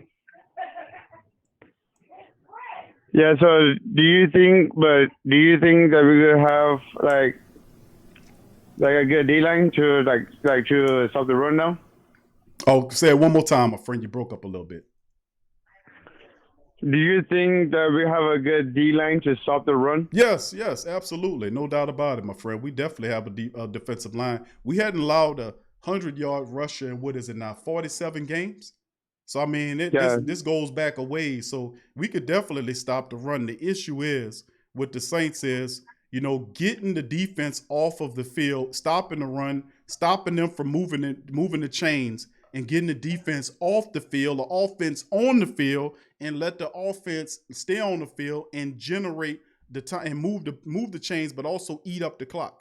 Meaning extend out the drive, have 4 and 5 minute drives, and steal possessions that way from the Packers. I don't want to get in a shootout with the Packers at this stage of the season. True. So if we can stop Aaron Rodgers to not throw the football, we can win the game. Well, you I don't know if you can stop him because you know it's different. I think we could slow him down, but you know he won't have Devonte Parker according to what we're seeing in the reports. It'll come down to a game time decision on Parker, but it appears like his top wide receiver threat might not be there. But the other guy, Scantling, who he likes a lot, averaging over 23 yards per catch. You know, and he's a big physical guy. And they also have Lazard, who's a guy that can help out as well. Aaron Jones out the backfield. So he got weapons all around there. So I don't know if you can stop him, but you most certainly going to have to take some of them weapons away from him and use the running game to keep his ass off the field. Yeah. But we need no more appearances for the Lamar and Darkbird.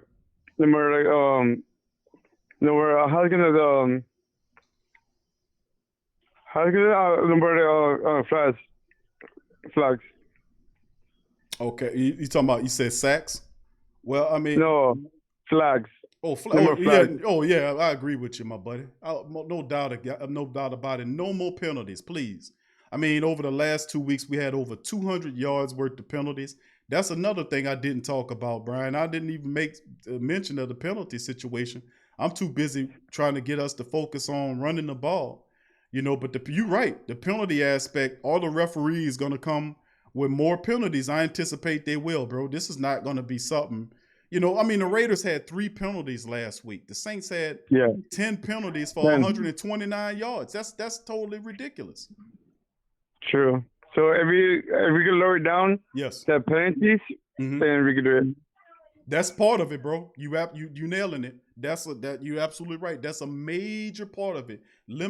Playing mistake-free football, running the ball, controlling the clock, eliminating as much as you can those miscues, and taking advantage of everything. So you're absolutely right. Keep them goddamn penalties down, please. Yes. All right, Big Q. Well, I gotta go. Thank you, with that to the family. Thank you, my man. Appreciate you. Much love to you, family, and thank you for your call. Oh, no problem. Peace. Peace. All right, man. I appreciate Brian calling, man. Appreciate him there. All right, fam. Thanks for calling the Sports Coma. Who on the line? Is that you, Brother Paul? What's going on, Big Q? Well, say that, my friend. How you doing? Ooh, somebody about to take me there, Q. I'm trying to behave. I'm trying to stay calm, but you better take me there. You better take me. It's just like if you went and got some $500 gators, and I'm going to come out there and step on your foot, and then I'm going to keep my foot on there. You be like, fool, get off my shoes. These $500 shoes. And then I'm not going to just step on your foot and say, excuse, I'm going to stay there grinding a little bit. You're going to be there to knock my block off. Get off my foot, damn it. But that's what y'all been doing this offense. They got I know, Brother Paul. Man, listen. I'm hoping. Listen, I'm saying that I want Peyton to run the ball because the Packer team's susceptible. They've been susceptible. Their best interior, like I talked about, Kenny Clark, the interior tackle. He's dealing with an issue in the middle. So you got to take advantage of that. You got to run that damn ball. You got to. You got to run the ball on this team. And please don't run it from sideline to sideline because the Packers, they can move there. So let's not try to run it sideline to sideline. Let's gear them up for the ground and pound on this one. The Packers are made for the ground and pound. Let's take it to them. You call it a Q, and I can see it right now. Evan Kamara, the pitch out to the left side, 4-5 yards behind the line of scrimmage, and you just wonder how far he gonna get. I sincerely hope not. That is you playing into the hands of you playing into the hands of your opponent if you do that. throwing a toss sweep or something to the outside, you actually they can cover that. Their linebackers are fast enough and physical enough to get there and make play and stop that play. You want to use 3-4 defenses are susceptible to a strong running attack.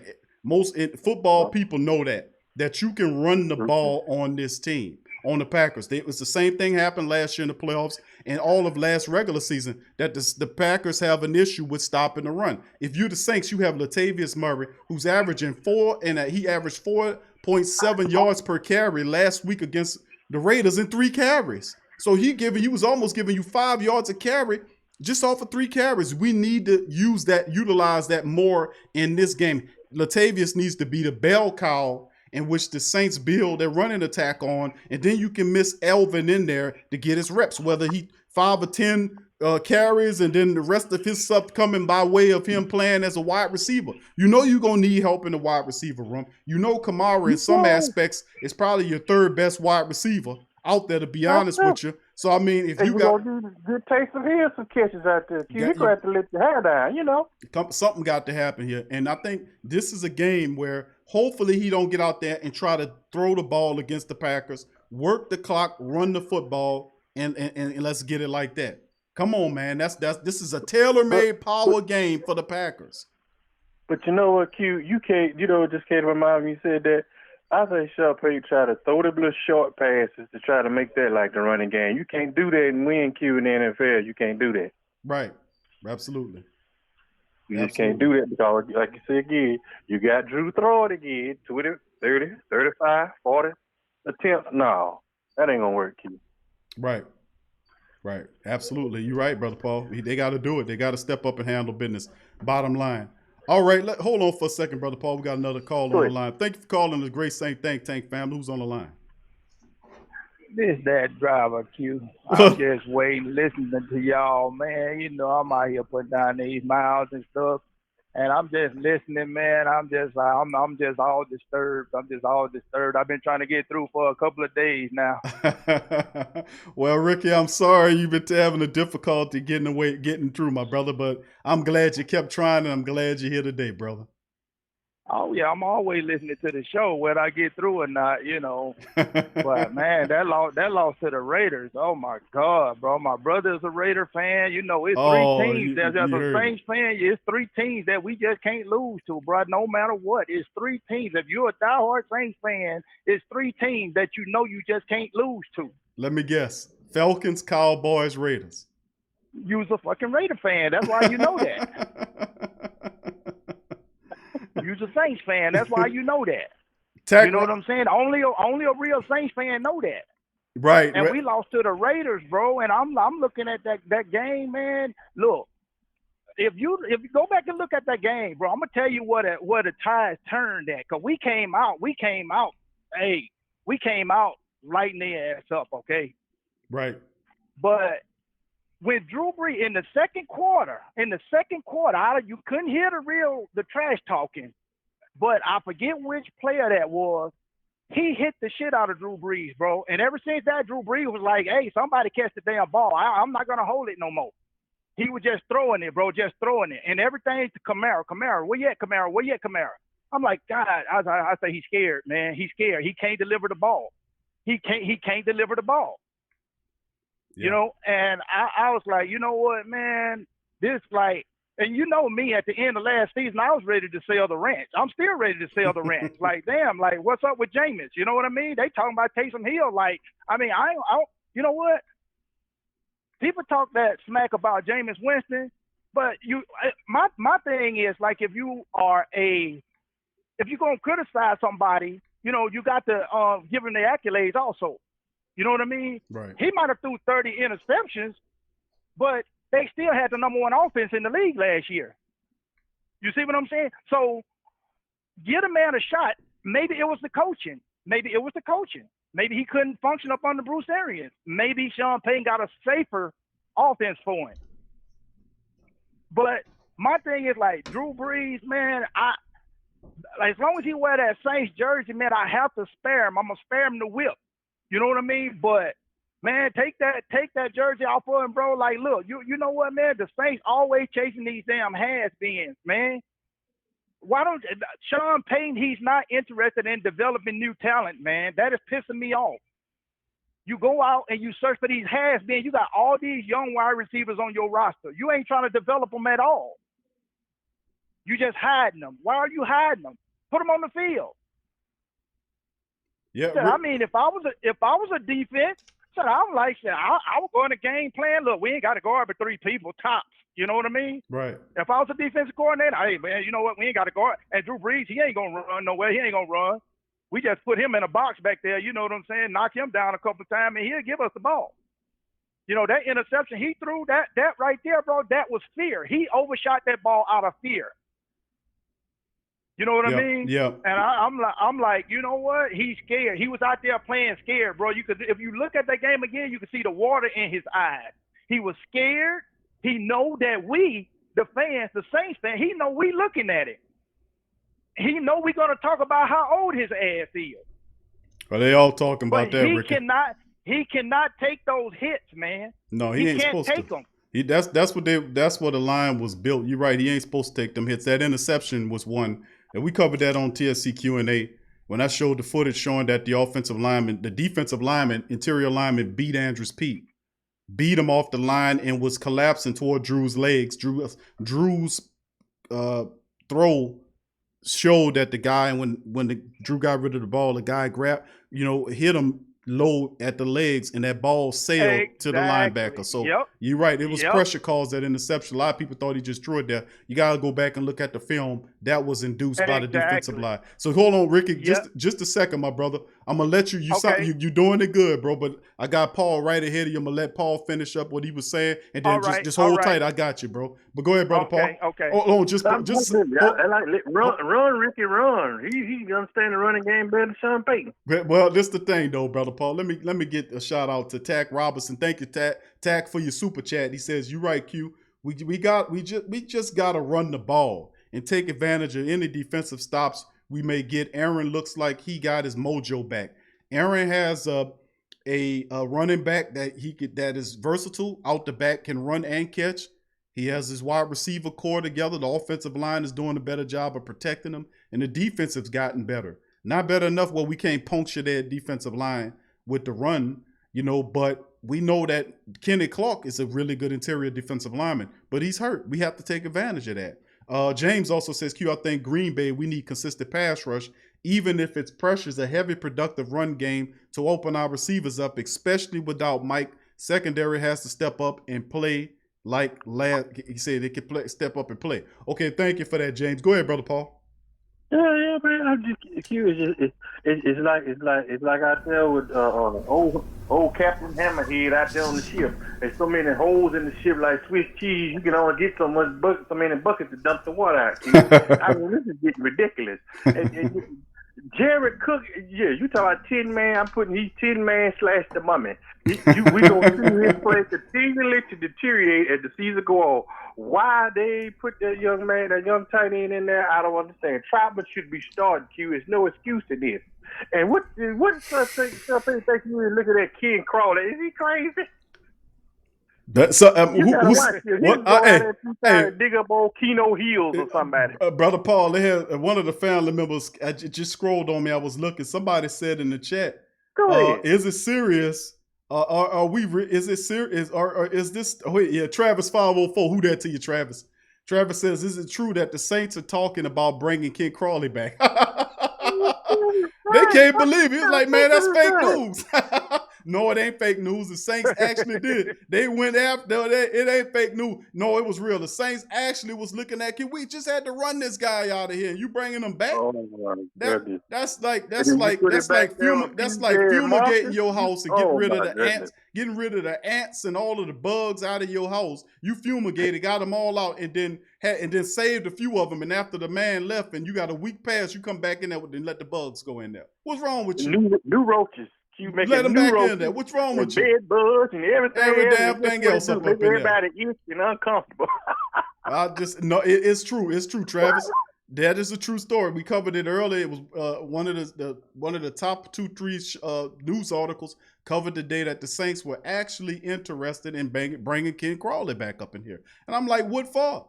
We don't need Ken crawling up in here. That don't make no sense. But go ahead, Brother Paul. You Sorry talk about digressing, Q. If they do that, you definitely know that Sean Payton is determined to bust this team out this year. Ain't no Super Bowl. It's going to be busting.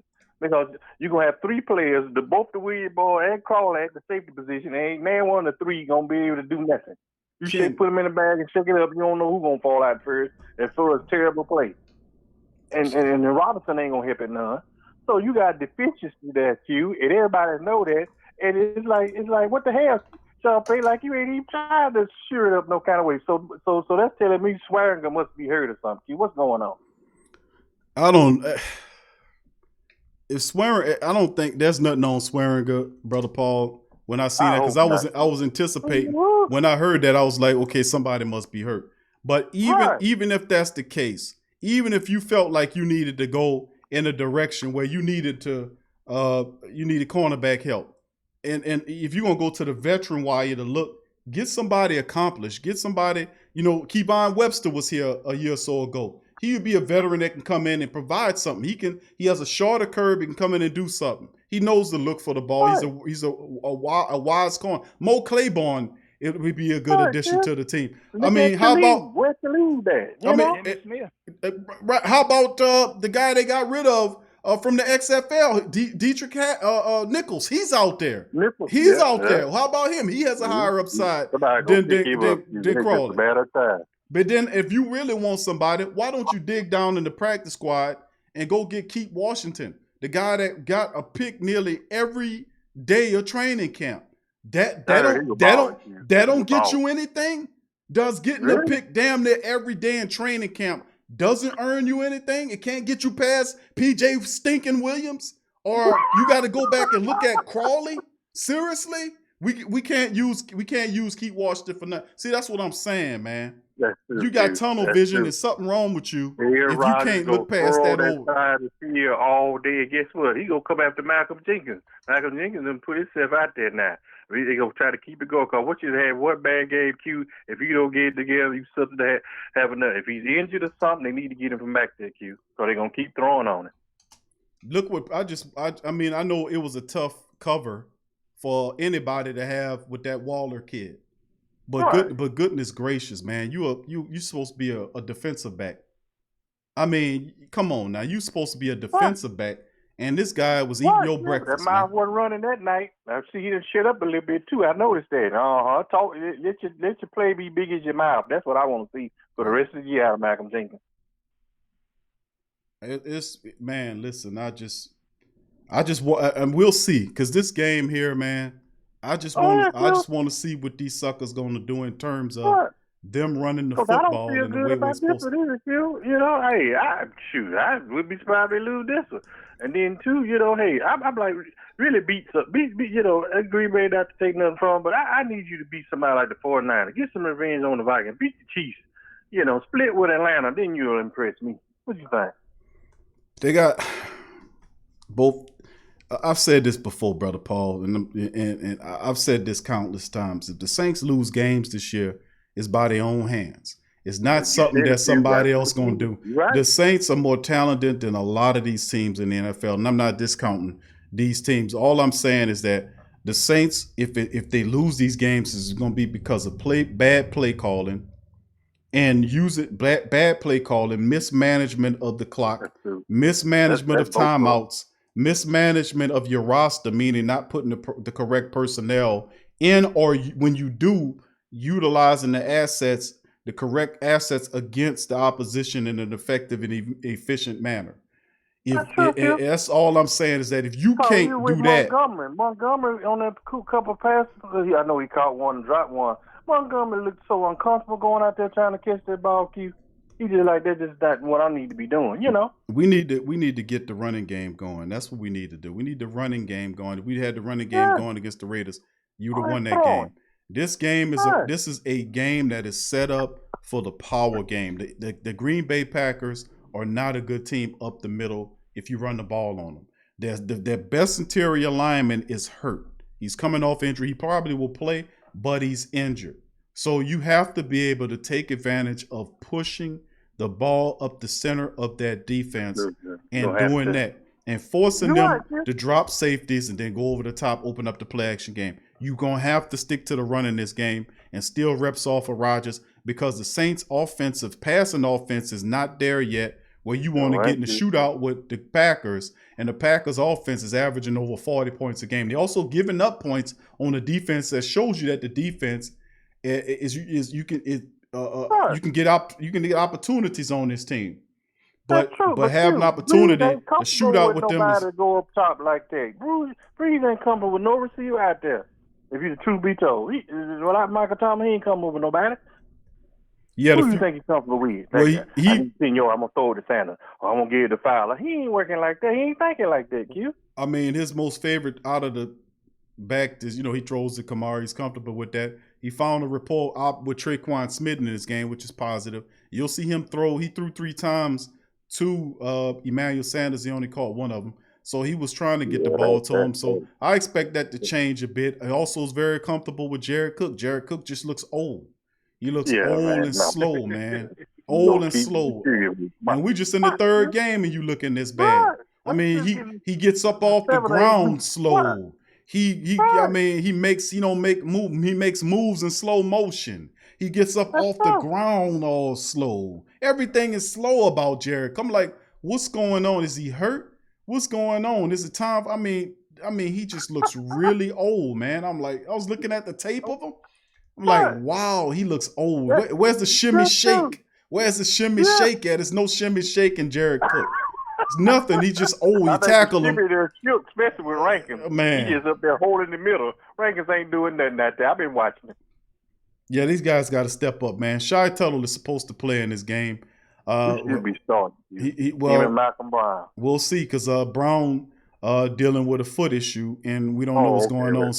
But Shy Tuttle, and we got to wait and see how it all looks, man. But, man, I tell you, man, a lot of questions. But stick to the running game. We'll beat this team.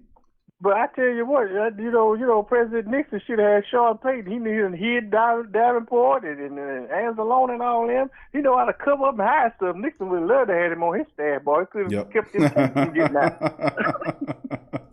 But who that Q? I don't believe you on that. I'm going to turn Ricky loose. I know he ready to cut into him.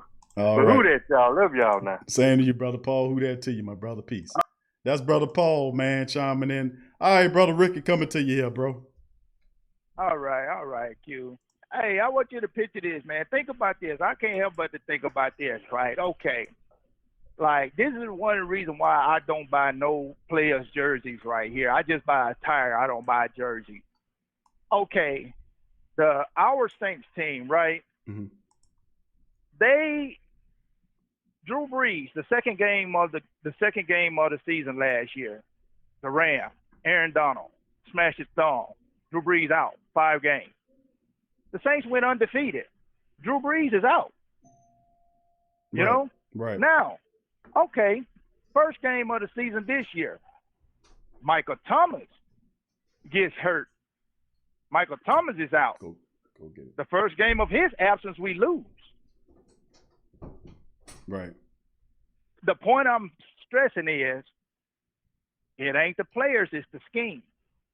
So if Teddy Bridgewater can go undefeated in our system, you know what? I am not. I've always been a "what have you done for me lately" type of fan. You know what I mean? You can't. I'm not buying what you did for somebody else or what you did yesterday or in the past. Right. That don't work for me. You know what I mean? Right. Like, if you really like this team, you should know how to step down and say, "Hey, look, why don't you let me look?" Jameis Winston should take control of the offense from the Saints 20 all the way up to the opponent's 40. From the 40 to the 20, Taysom Hill should take it from there. Drew Brees should be a red zone quarterback. That's how they should run it. That's it. If they just let him be a red zone quarterback, he'll be all right. But he trying to march up and down that field, I just don't think he got it no more. You know, now, go back and look at the tape on this here, too. Speaking about Michael Thomas' injury, okay? You know why Michael Thomas got injured? Because he wasn't involved in the game, man. He couldn't get going. He wasn't involved in the game. He wasn't connected. He wasn't finishing plays. That's how he got rolled up on. Finish the play. Finish the play. You're standing around. That's how you get rolled up on. That's right. You're right. If you push them out and you force them out, that's what the coach always told me. Exactly. If you forced them guys out of there, you wouldn't. If he'd have pushed them all the way out and kept pushing them, the guy wouldn't have rolled up on him. Exactly. Yeah. Exactly. Keep pushing him until he stops pushing you. Right. Till the play over with. Till they blow the whistle. Exactly. Right. Even if they blow the whistle, no. If he's still pushing you, drive him. Right. I don't care. If he's still pushing you, drive his ass. Finish the play. If you've been playing football from a little one all the way up, you know that already. Finish the play. If you push me, I'm gonna push your ass back. Right. That's just the way it goes. Right. You're right. Now, as far as this Green Bay Packer game, bro, I had a little bit of concern. I've been watching the Devonte Adams injury, and it don't seem like he's gonna play. If Devonte Adams is not on that field, bro, we got that. We got the W. I can almost guarantee that. I would probably bet the ranch on that. But if Devonte Adams is on the field, bro, our Saints is having a problem with the diversions. Devonte Adams being a premier wide receiver, everybody is concentrating or focused on what is he going to do. That's why the Green Bay Packers lit up. Who the hell they played this week? They lit their ass up with Aaron Jones because they was worried about what Devonte Adams did in week 1. Mm-hmm. Devonte Adams went off in week 1. Yep. And the next team up was like, we're not going to let him do that to us. Well, here come Aaron Jones. Now, with the Saints being so good against running back, I ain't worried. If that's all you got, you're in trouble. That gives our premier defensive backs the opportunity to concentrate on your craft, play your game. And as far as our offense is concerned, I don't even want to get started, man. I mean, it's just too much Kamara. Kamara is not going to be the weapon that you need him to be when he's all that you're using. You got to have that, just like Devonte Adams is for Aaron Jones. If that's why Kamara is so dynamic with Michael Thomas on the field, because they worried about Mike Thomas. Everybody done ran off chasing Michael Thomas. And next thing you know, here comes Kamara. But if Mike Thomas ain't on the field and Emmanuel Sanders ain't catching the ball, Traquan Smith ain't catching the ball, Drew Brees ain't throwing it to him, guess what? Alvin Kamara look like an overpaid Ty Montgomery, you know? Like, hey, look, you just, as soon as you catch the ball, we're going to hit your ass. Hit you before you catch it. You know, but I'm not even concerned about the Green Bay Packers team because, I mean, the Lizard, Scantling, I mean, they wide receivers just like Traquan Smith and Emmanuel Sanders. You know what I mean? They supposed to catch the ball. Aaron Rodgers is throwing the ball good, but you know, I have a little bit confidence and I like our DB. You know what I mean? I can't say too much for our safety, but I like our DB. Yeah. You know, but Scantling, not a problem. Lizard, he's big, but still not a problem. You know, because he's going to draw Lattimore. Lazard is going to draw Lattimore. You know, but I'm not worried about that Green Bay team, and they defense is going to get torched. Green Bay Packers defense is going to get torched. And I'm going to tell you who's going to be the difference maker on the Saints, and that's Harris. Harris is going to be the difference maker in this game. You said Harris? You think Harris is the man? Harris is going to be the difference maker in this game. They don't give him as many touches as they would like to because they depend on him in the return game. They would like to put him on the field more, but they need him in the return game because if they don't, then they got to put Kamara in the return game. They don't want to do that. Yeah. Yeah. But I'm not really concerned about this here week. My thing, like I told my wife, you know, I just got to get home and get in front of the TV. You know, I'm out here on the road. I had to watch the damn Saints play the Raiders in the telly over there in what the hell it was, Pennsylvania, some damn where. You know, You climbing I'm up and sitting up down there. the mountains out there, Ricky. I almost got 1,000 miles in for the day, bro. Oh, I'm over man. here in Colorado now. I'm gonna do another 1,000 tomorrow, and I'll be at home all day Sunday. You know, I ain't got time to be playing around out here. You know, I gotta get in front of that TV. But yeah, you know, they need my how you say my hypnosis attention. You know, I got to home in on them. You know, let them know I'm watching. You know, I'm out here on the road, man. Like they be tripping. I'm on the road, they on the road. They think it's a party. Bro, it Ricky, ain't no damn party. It's business. Ricky, I thought they had the ones where you could put a satellite on there, where you can watch it and I know it ain't no fun to watch it in the cab with the I seen suckers, bro, where they had a flat screen on the back wall. Like, where you gonna sit at and look at it? on the stick? I got all of that. I got the tab. I'm sitting up right now with the tablet on the dash, looking at you and the show. Okay. Yeah, I got the flat screen TV in the back. You know, all of that. I got my direct TV service out here on the road. Mm-hmm.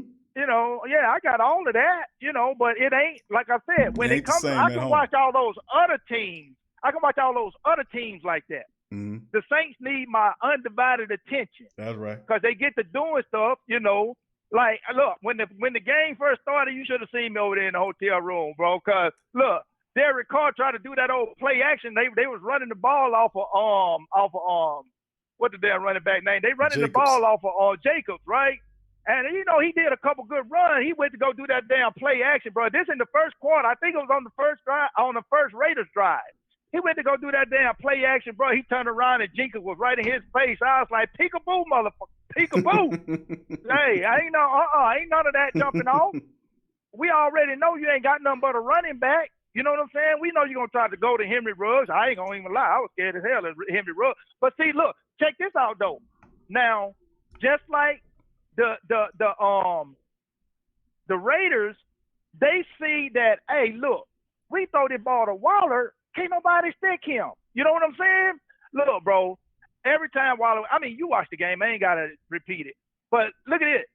How many times did you see Henry Ruggs running free back there and he still didn't get the ball? Yeah, he threw it to him a couple of times, but he overthrew him.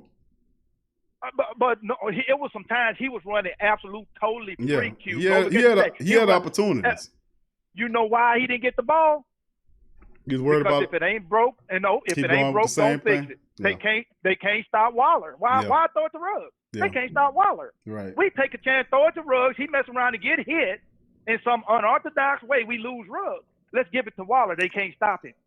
You see that right there is like a lot of coaches get caught up in that. You know, and John Gruden, that's what he did. He was over there on the sideline smiling. Throw it to Waller. Throw it to Waller. They can't stop him. You know what I mean? It wasn't like what nobody else open. It's like they saw what we couldn't stop Waller. Yeah, you're right. They could not a lick. He tore him up with 12 something catches. I'm sitting up. I'm closing my eyes looking at Henry Ruggs run free in that secondary. Like, oh my God! And if he'd have got the ball, you wasn't gonna catch him. You weren't gonna catch him. And I'm sitting up looking at Lattimore, man. Lattimore, like, hey, man, look, dude, keep your head in the game. Stop trying to fight the wide receivers, man.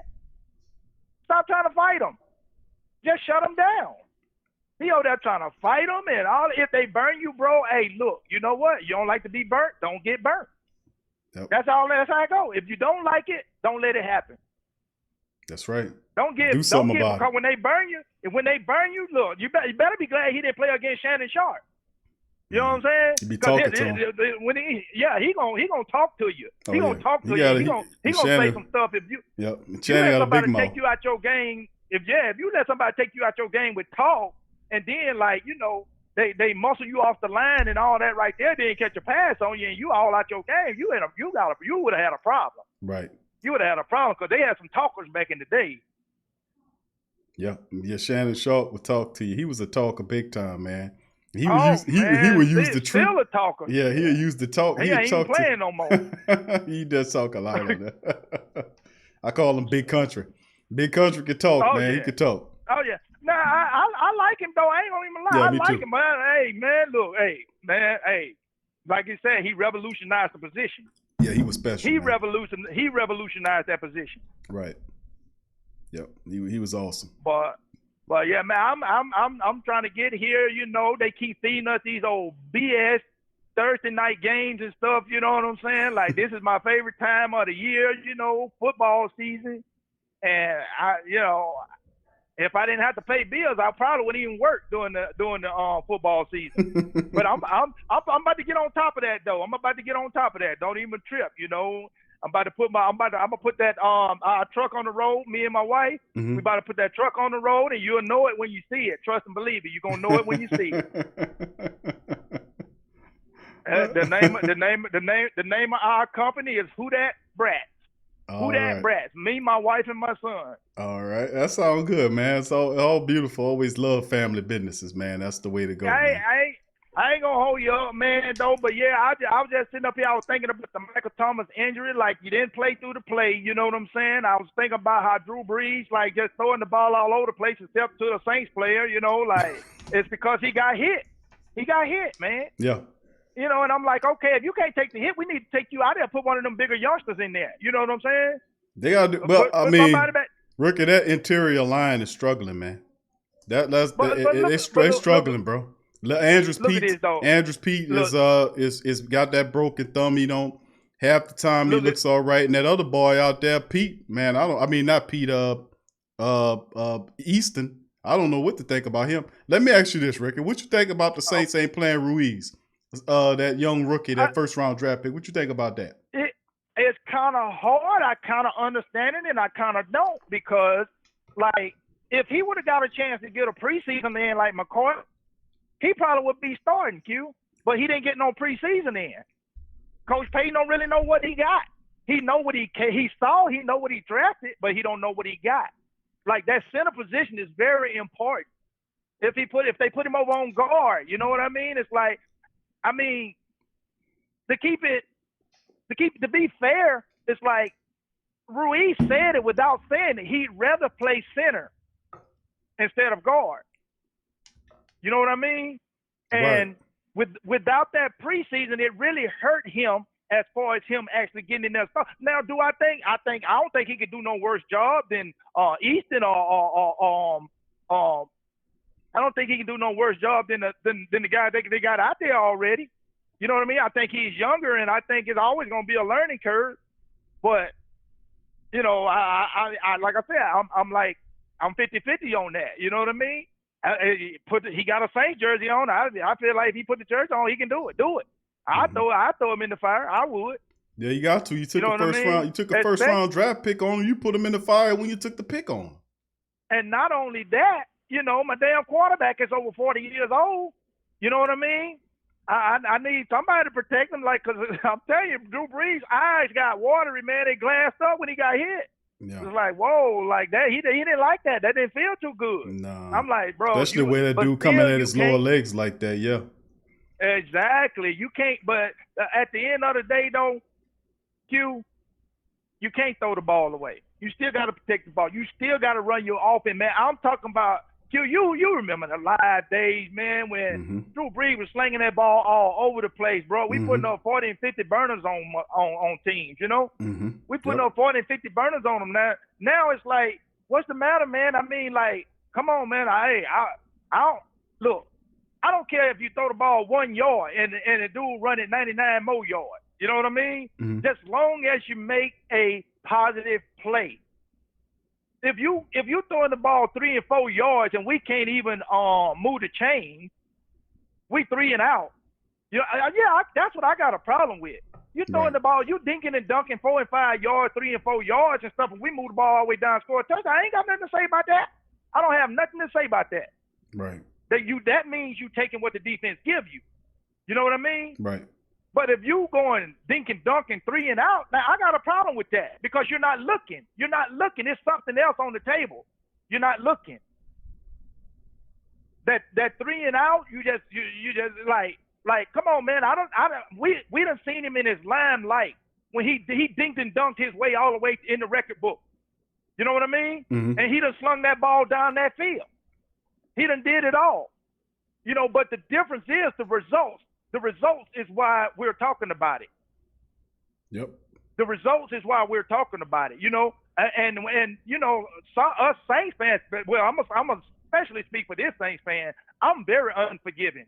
I don't give a damn. I don't give a damn if you won a Super Bowl. I don't care. I'm trying to win another one. I'm trying to win one this year. That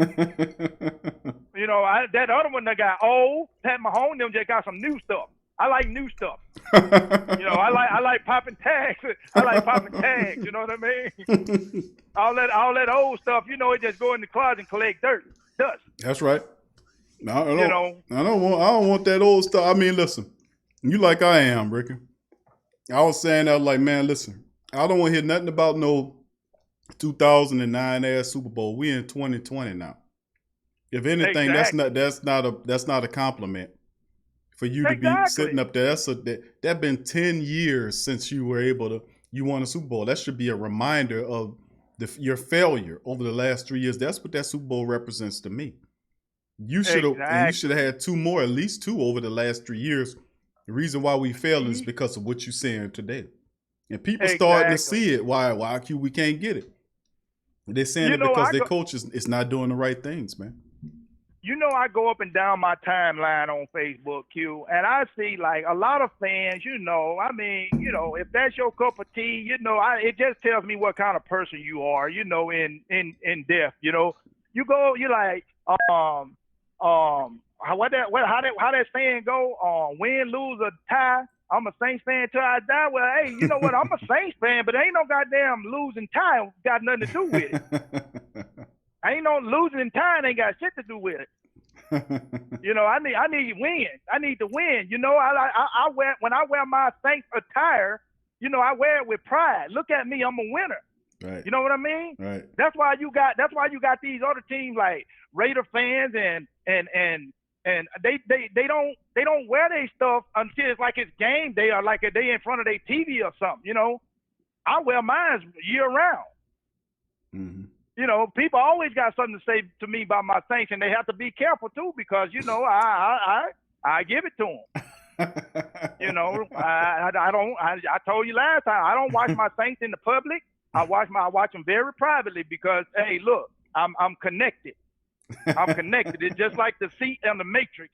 I'm connected. Don't disrupt the connection. I need to win. I need to win. Let me say this right. I'm gonna tell you about this right here, Q, and then I'm gonna try to get off your line. Okay, my fantasy, right? In the fantasy league, right? Right. Now, the guy who I played against, right? I was 11 points behind him before that game came on. Mm-hmm. Before the Saints played, right? That was the last game on the week. I had Jerry Cook. Mm-hmm. I had who else the hell I had? I had the Saints defense. I had I had like 3 Saints players and the Saints defense, bro, behind by 11 points. And my opponent had Alvin Kamara, right? Uh-huh. That was his last player. I told him, I was like, oh yeah, I got this. I got Jerry Cook. You know what I'm saying? I had Traquan Smith. I had Jerry Cook. I had Will Lutt, and I had the Saints defense. I'm like, oh well, yeah, I got this. I'm gonna be 2-0 after this day. Man, these son guns, they wouldn't throw the ball to nobody but damn Kamara. Cook caught a touchdown, didn't he? Who, Kamara? Cook. He caught a touchdown in that game, didn't he? It wasn't enough if he did. I think he did, but it wasn't enough. How much did you lose by?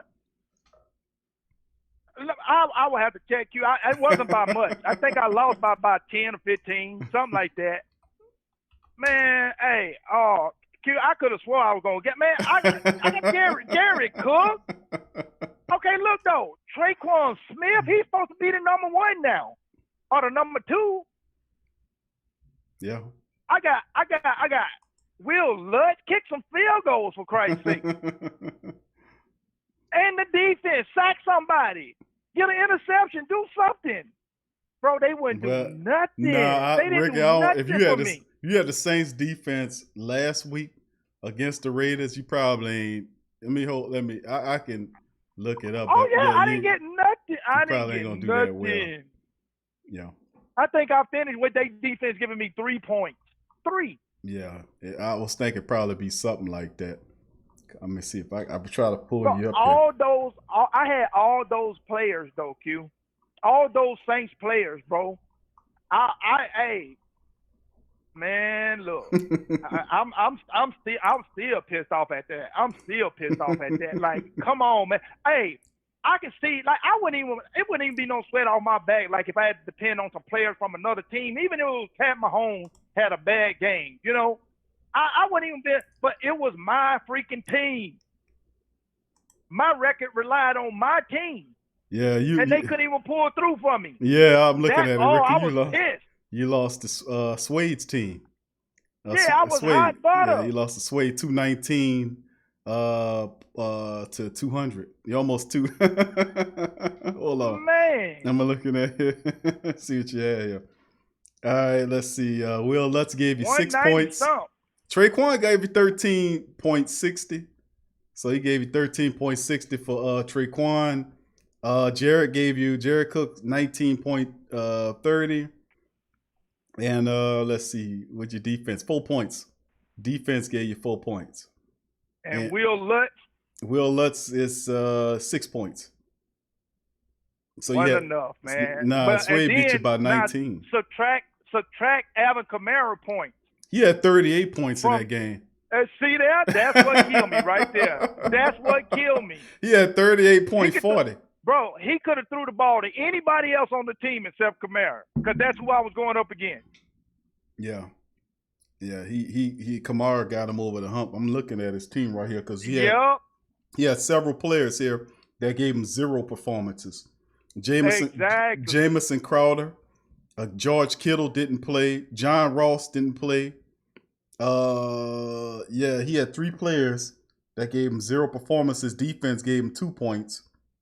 That killed me. That was crushing, bro. Cunningham, his linebacker on defense, had 16.5 points. Fred Warner had 12.5 points for the game. So his linebackers gave him a boost.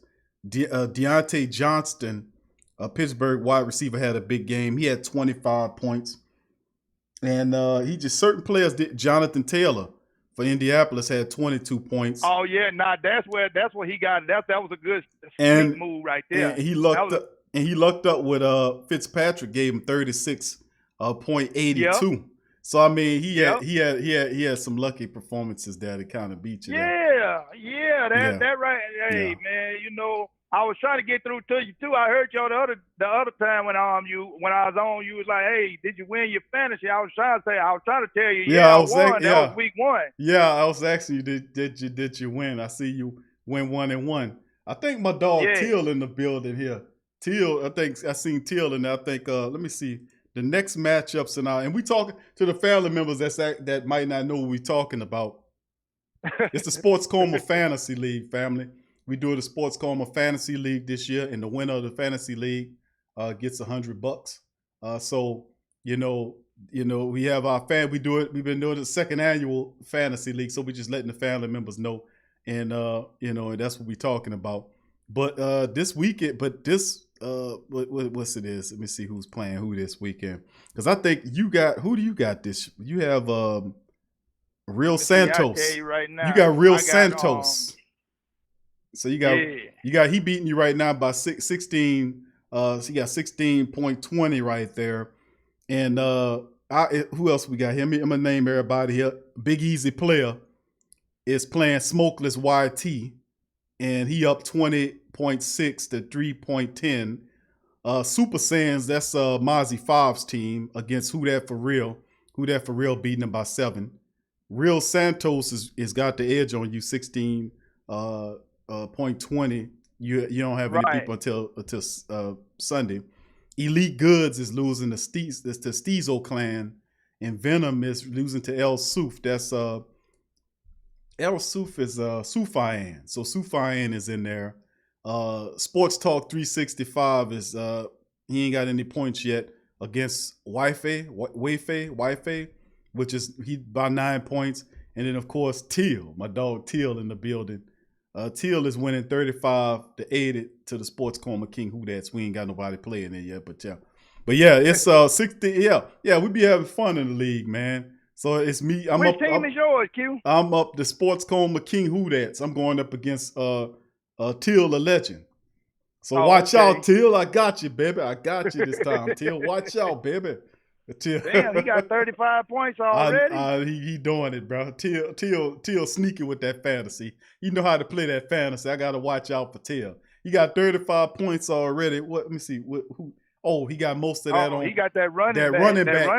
That running back from Jacksonville got him almost 31 points.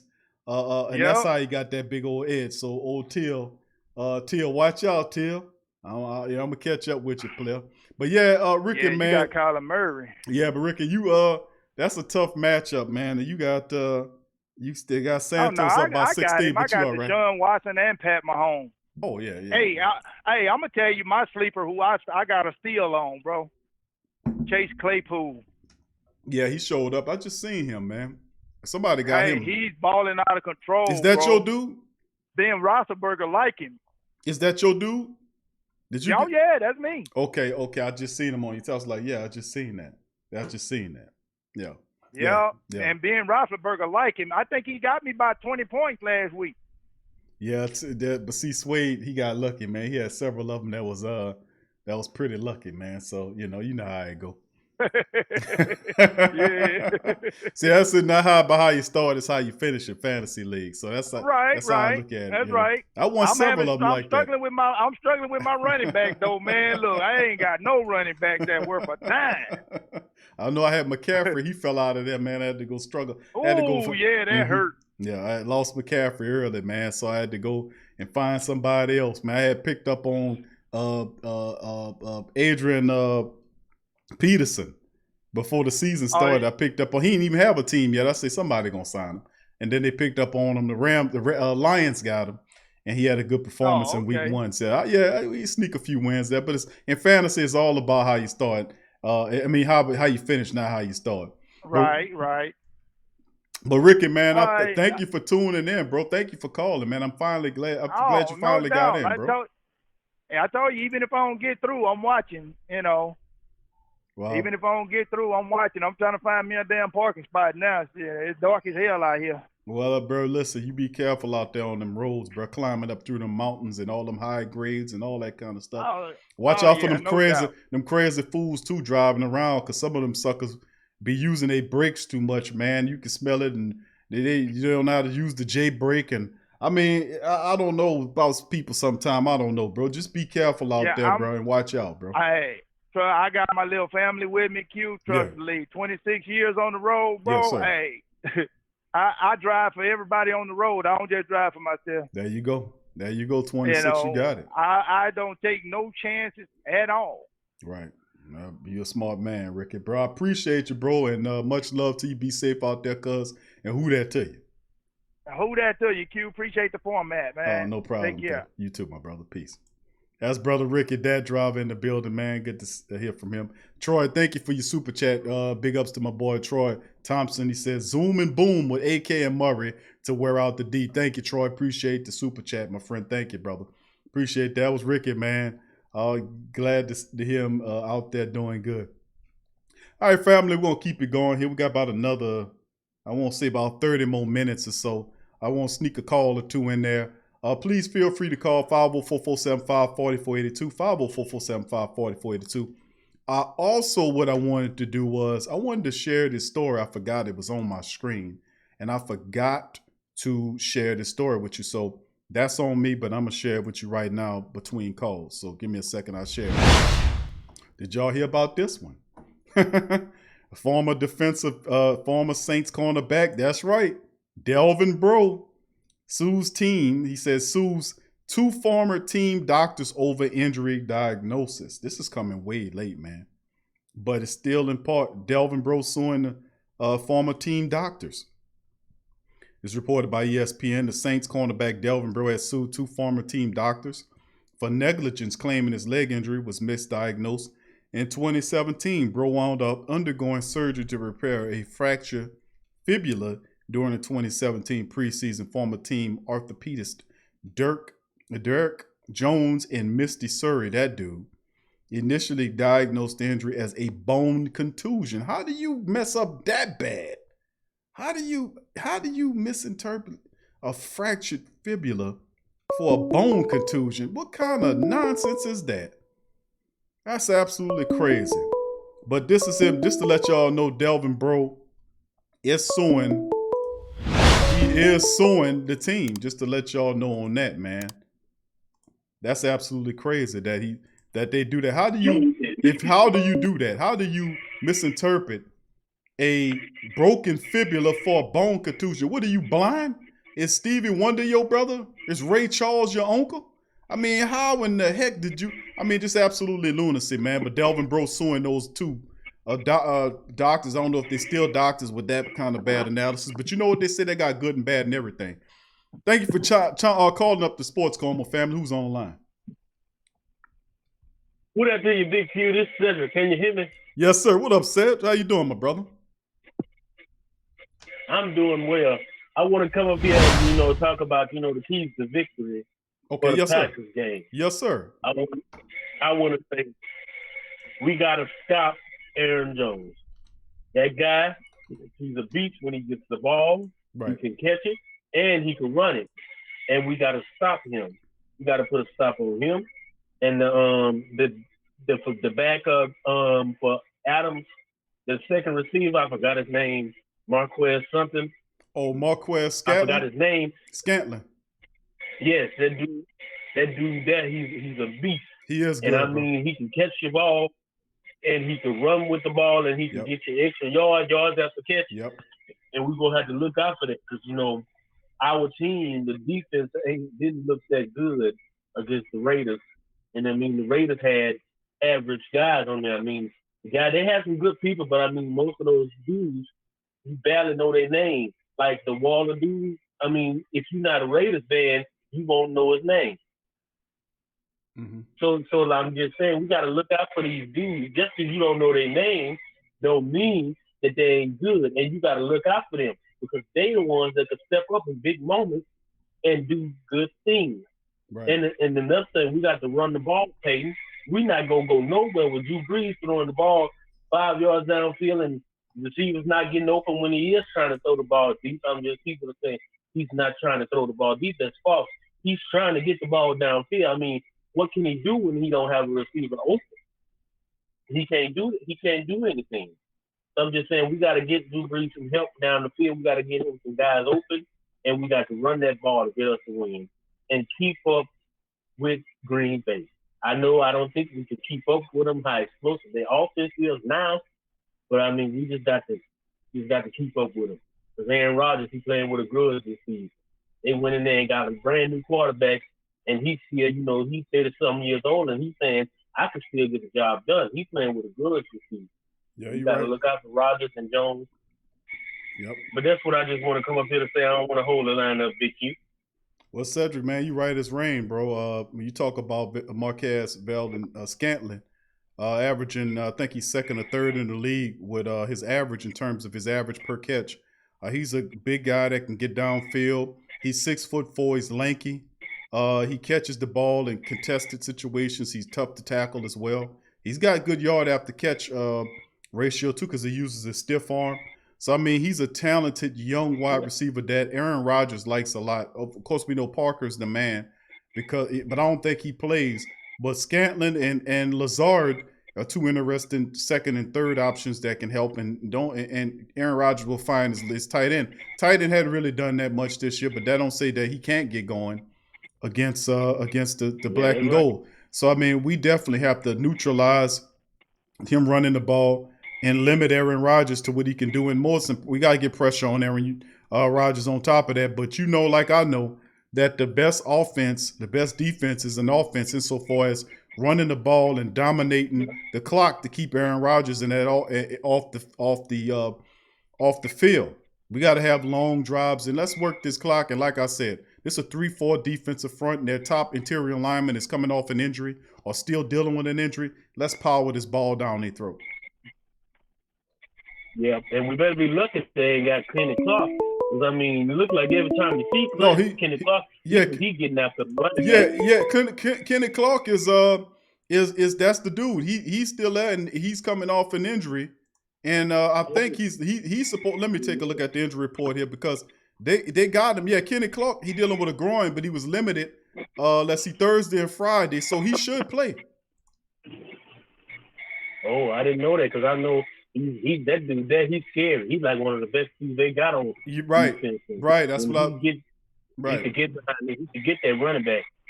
Right. That's why I said you gonna. I just wanted to ask you. Yeah. About the the big rookie that we got, the big tight end. Do you think they should get him more involved in the offense? Because I mean, absolutely. I seen him last week, and I seen him do some good things in the blocking game, and it looked like he was kind of getting separation too. So I mean, do you think we should get him involved? Absolutely. Absolutely, bro. I mean, Cedric, absolutely. We damn sure got to get Adam Troutman more involved, man, because I made a joke about it, man. Jared Cook, look, he get old about a game. He's slow. He gets up off the ground slow. Everything. So, I mean, he looks older and more decrepit each day, each game. And then you look at Josh Hill has been, Josh Hill is missing in action. So we did see Troutman flash. Troutman needs to get more involved. And I think the Saints wanted to get him more involved in the offensive playbook because they see him as the future at the tight end position. So I would definitely use more Troutman. He's a massive target, 6'5". He has soft hands. He can block. We need to get him into there. We need to get this guy involved more in the offense. We need to get Troutman in there more to help out because he's a big weapon that can help down the field, man. I'm telling you. But I agree with you. We got to get Troutman involved, man. More involved. That's why I keep yelling about these two tight end package, though. That's fine, though. That's fine, Cedric. I mean, I appreciate you calling, bro. Thank you for dropping the keys of victory, bro. I want you to know I live in Natchez, Louisiana, and I watch you all the time. Every time you go live, I'm in the comment as Who That Nation for Life. So there's me down there. When you see me down there in the comment, Who That Nation for Life is me. Oh, okay. And I'm always in the chat. Well, I appreciate you, Cedric. I appreciate you for your support, my brother, and thank you. Much love to you, my brother, and who that to you? Much love to you too. All right, that's brother Cedric chiming in. We appreciate him for chiming in. Thank you, Cheryl. Thank you, Cheryl, for the super chat. Cheryl, hashtag who that for life. Much love to you. And she said, "Run the ball, coach." All right, I agree with you, Sarah, and I appreciate your super chat, man. Appreciate you. All right, family, thanks for calling the Sports Coma. Who's on the line? Super Saint. I'm set. One more time, my brother. Super Saint. Super Saint. Okay, Super Saint, how you doing today, my friend? What's going on with you? Oh, man, everything going on good, bro. We up here talking keys to victory. Super Saint, talk to me. What's the keys to the victory? What we got to do here to knock these old Green Bay Packers out of here, man? Look, I'm gonna tell you to it flat out. Aaron Rodgers is deadly when he gets out of that pocket. Yep. We got to keep him secured in the pocket and get pressure up the front, just like they did Breeze in that Rams game. We got to send some pressure up the front. Let Cam roam. Let Cam take advantage of some of that middle section. I love that idea. They ain't ready for Cam if Cam can come back around because Cam's been kind of missing. Right. Other than that, they DBs aren't all that. I've been watching King since my little cousin played for them. They ain't all that. We run the ball. We need to run the ball with Kamara and Murray on the field at the same time. I don't know what is going on with Peyton. Any coach I ever played for, and any time I've coached, somebody screwing up, you get them out the game. Yep. Our back end needs that done. If you get set down, you might try to do something. Well, I can't say that for PJ and Mucus, but, you know. Let me ask you this, Super Saint, man, because that's I like those points. I like the Cam Rome. I'm gonna ask you a series of questions, bro. The first one is, why not? Why isn't Cam allowed to circulate up and down the defensive line to find mismatches? Why do they keep him stuck, or limit him to doing that? Now, every now and again, they go in the NASCAR, package. They might flip-flop him or put him on the inside, but why isn't the mentality to utilize him like what we seen them do with J.J. Watt and the Texans, and what the Green Bay Packers and Mike Pettin is doing with Zadarius Smith? I mean, why are we using them in that capacity? Why aren't we moving them up and down the line looking for mismatches? Honestly, I think it's because DA is bowing down to Peyton. All them secondary coaches are bowing down to Peyton. Yeah. Like I said before, he is not checked. Vincent is not here no more to check him. Nope. That's flat out with that. They are bowing down to him. Now, I want to know what the hell is DA's problem with all this stupid blitzing at the wrong damn time. Hey, Super Saint, 3rd and 15, 3rd and 18. What you blitzing for? What's the deal? Even 3rd and 12 or 3, what are you 3rd and 13? What are you blitzing for? What you blitzing for? I mean, what's going on here? What's all that about? Stupidity. Terrible, man. What's the deal? Stupidity falling off Sean Payton don't mean mug him though, Super Saint. He don't Rob Ryan. I call him Rob Ryan. Remember what he used to do him? He do something, he stared Rob Ryan angrily. Remember that? He was doing to his special team coaches a couple years ago? Boy. Yeah. Yep. He been here. He says that's his boy. That's flat out. I got a problem with the cornerback coach, because if you can't get them boys to play right, you need to go too. Yeah, bro. Aaron Glenn, man. Hey, man. At first, I was like he getting the plan, but man, I'm starting to really notice a severe drop off in the cornerback play. Even Laddie Daddy looking suspect. Like he looks suspect. How you let a third string ass wide receiver burn you like that, Super Saint? I mean, what's going on, man? Like I said in the chat, like I said about Teddy, I look at your face. They were defeated. Yeah. Flat out. You look in their faces, they had no balls. I can't put it no better way. Yeah. Yeah, you're right, bro. Like they got castrated. Yep. So, and you're talking about I can come out the dome of silence. No, I can't, because I'm going to hurt somebody's feelings if I do. If it wasn't for me being in North Carolina and I was down there in New Orleans, I'd have a damn restraining order on my ass, because I'd be at everybody's front damn door. Well, hold on now. Listen, I ain't tell you to go up in the dome of silence. You doing that to protect their ass. Yeah. No, you said I could come out. Well, yeah, I told you come on out that door. I need to stay in there. Well, I'll tell you, bro. Hey, Brian, say, listen, bro, come on out that dome, bro. We good now. I told you some bad stuff. I gave you a bad weather report. I told you, man, come on outside. It's beautiful and sunny and everything. We come outside and rain. Say, what the hell Q talking about, man? It's raining cat and dog out here, man. Come on. Left and right, cats and dog. That rain that blows sideways. Hey, listen, bro. Let me tell you.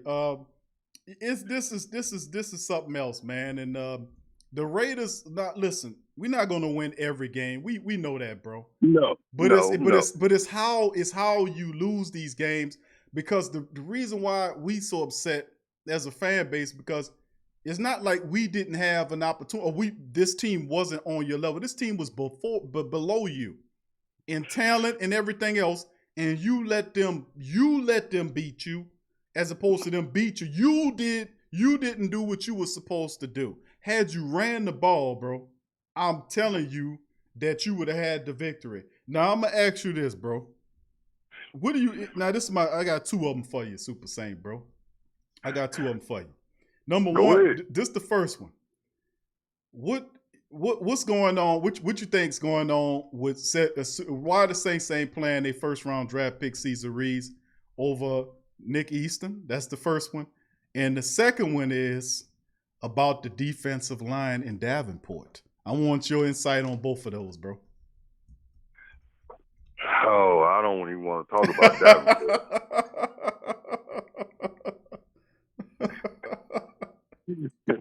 Now, I can give you the easy answer for the Cesar Ruiz thing. Okay. And it's been proven by our coach time and time again. He's only comfortable with his pieces he knows. Yeah, well. Yeah, but you gotta come on. How them young guys gonna learn, bro?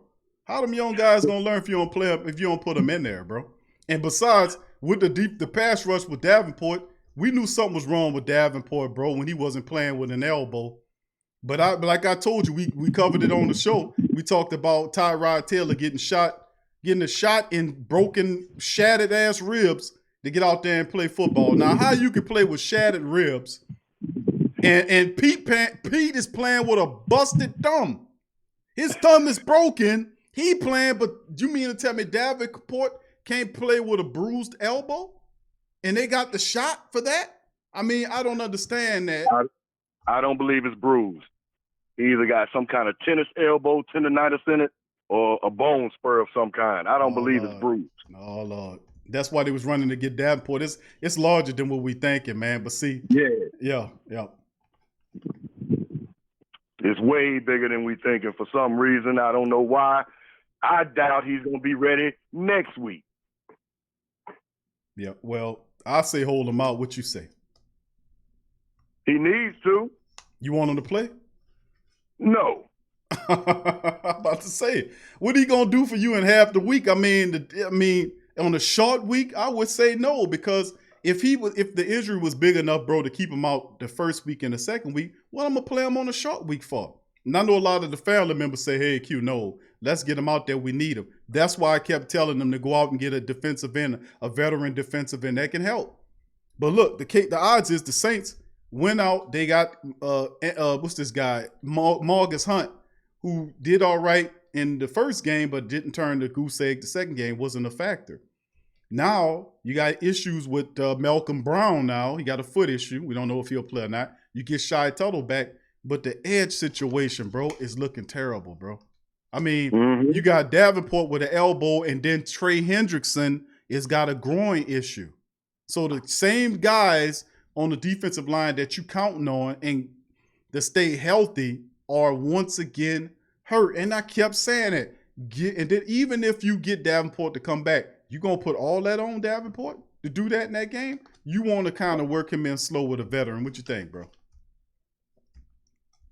Hey, we can scream to the top of our lungs what we need to go get, and Peyton's still going to do what the hell he want to do. He going to go get Crawley for you. He going to try to get Crawley for you. No, hell no. You didn't see that report today? I know you seen it. Okay. See? I saw that while I'm here at work, and everybody thought I got hurt in the back somewhere because I started cussing. Oh, he must have dropped something. Running back there, you all right? Hell no, I ain't all right. What happened? Man, the Saints brought Ken Crawley in here. What?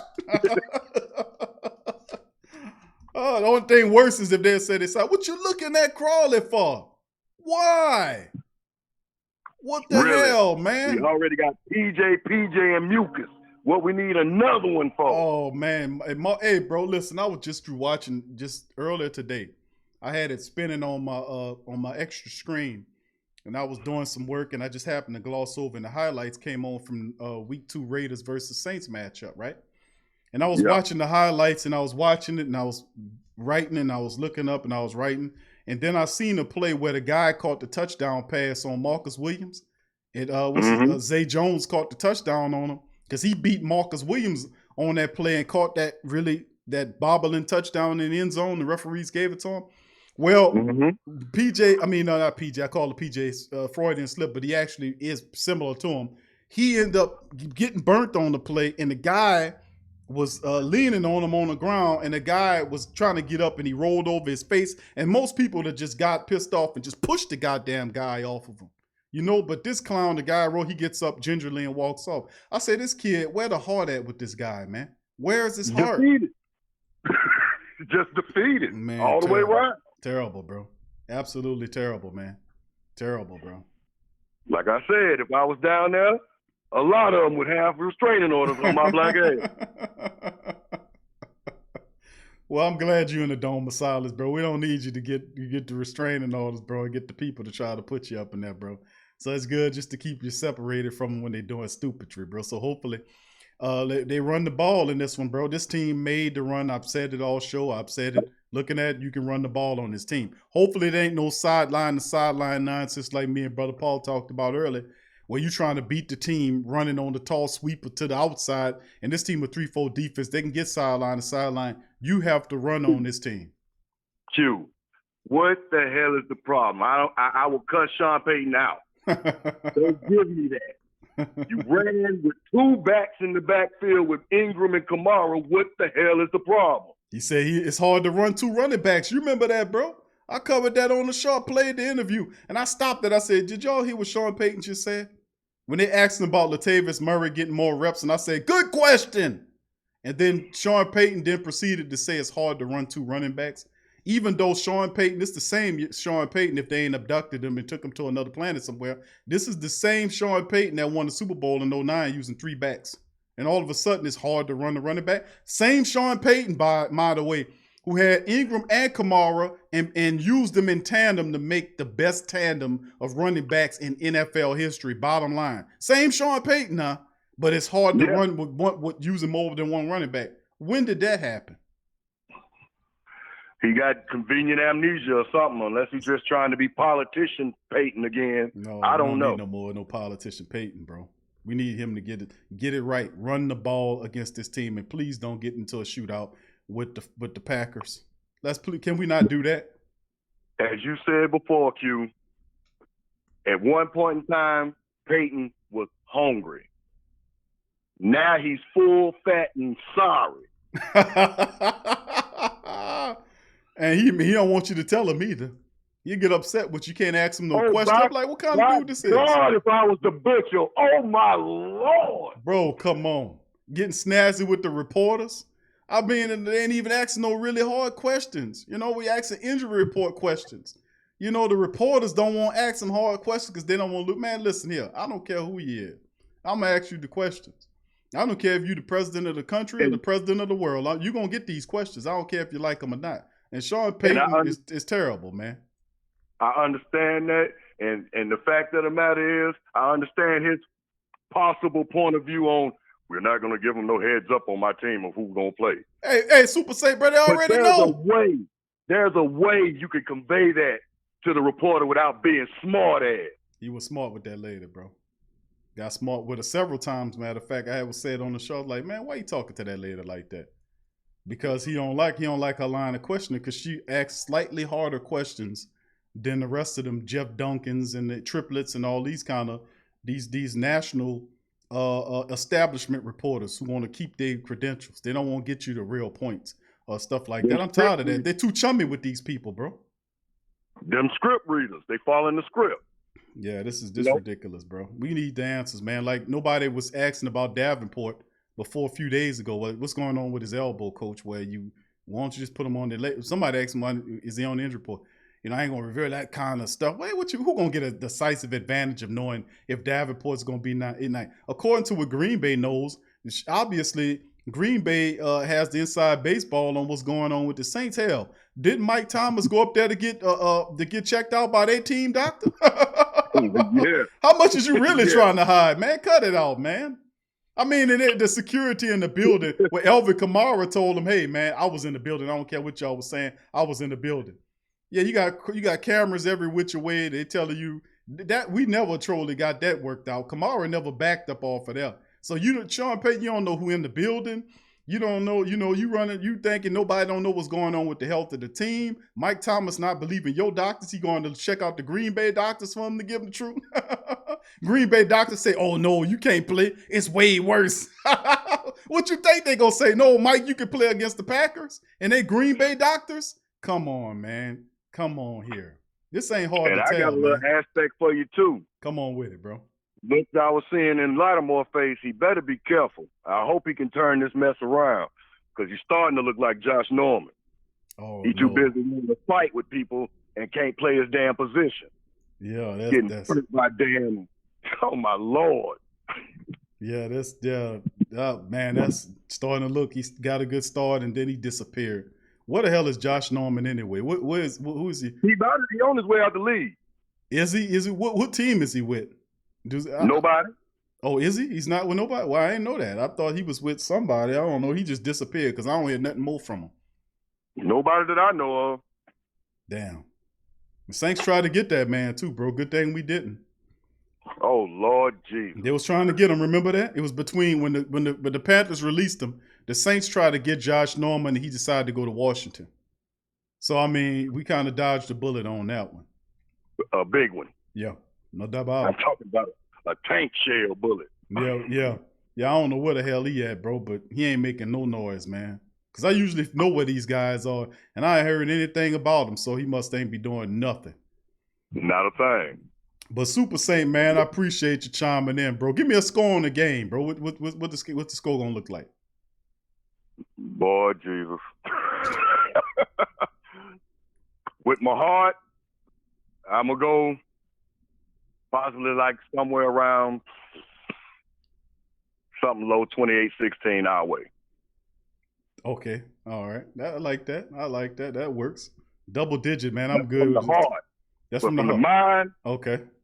It may be a field goal game, player. Well, if they don't do what they're supposed to do, you might be right. And I hope the thing is what I don't want. And when I said it, I was like, man, this dude gonna do it this watch. And I said it when I was saying it in my head, my heart said, man, this dude gonna do this, Q. I know what you want, and it's sensible for you to run the ball because it makes perfect sense. They got a 3-4 defense with the best interior lineman they got coming off a groin injury. You can power that ball. Plus, you got issues with your guards. You're going to have a rookie guard if Ruiz starts, and then you got Andrews with that broken thumb. So you're going to have issues with your guards. One new, one injured.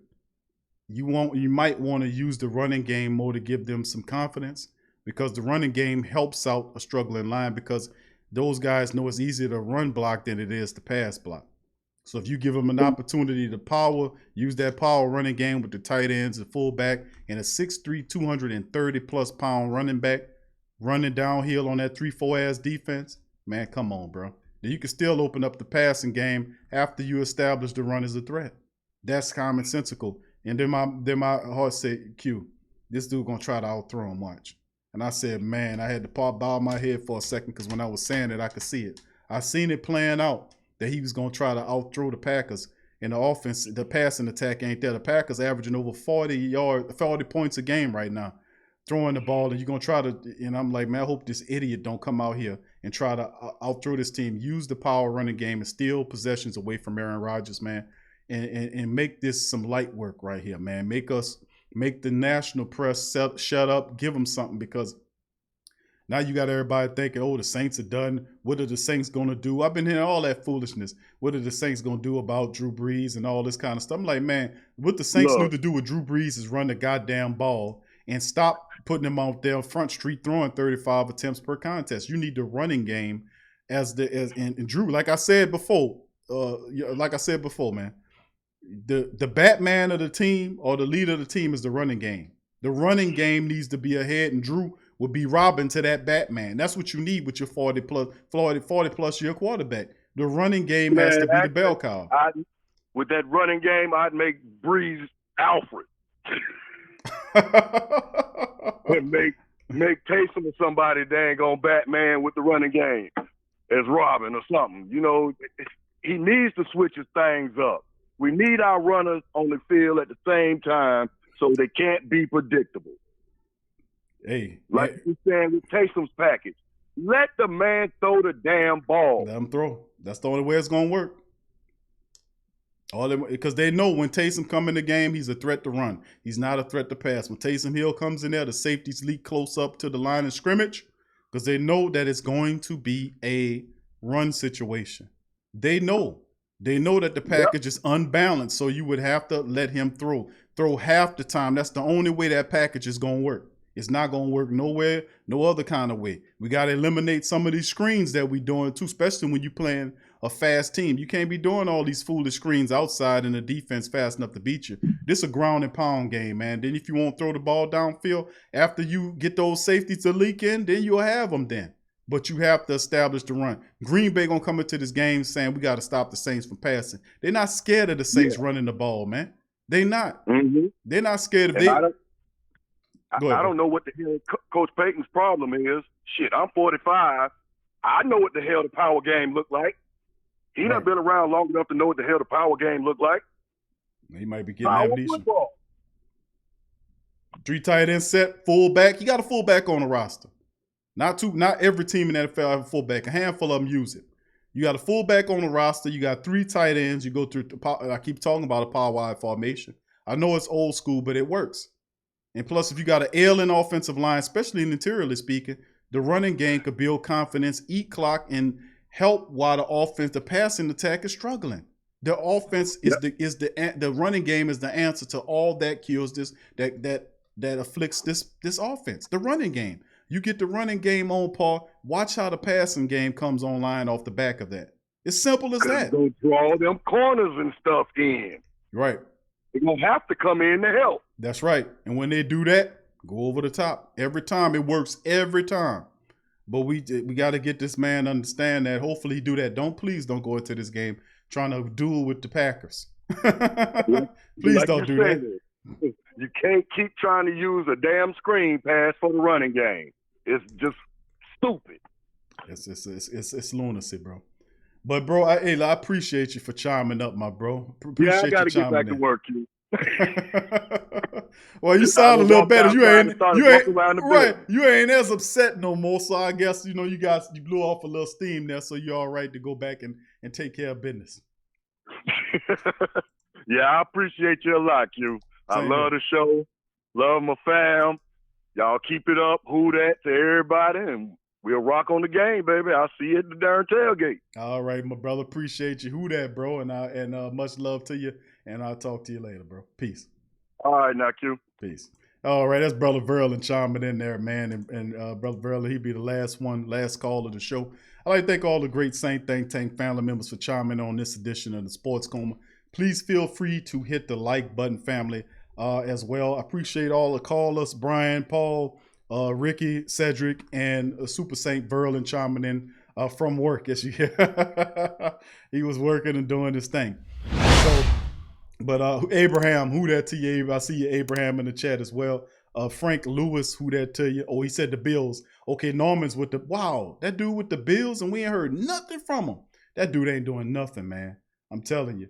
All right, thank you for that. Thank you for that information there. Kai the Great, I see you. Kai, who that to you? Lori, who that to you? Lori, good to see you. Nola Bars and all the family members. Tragic says all you need to know about Lattimore is that he came out of the same draft for Tre'Davious White.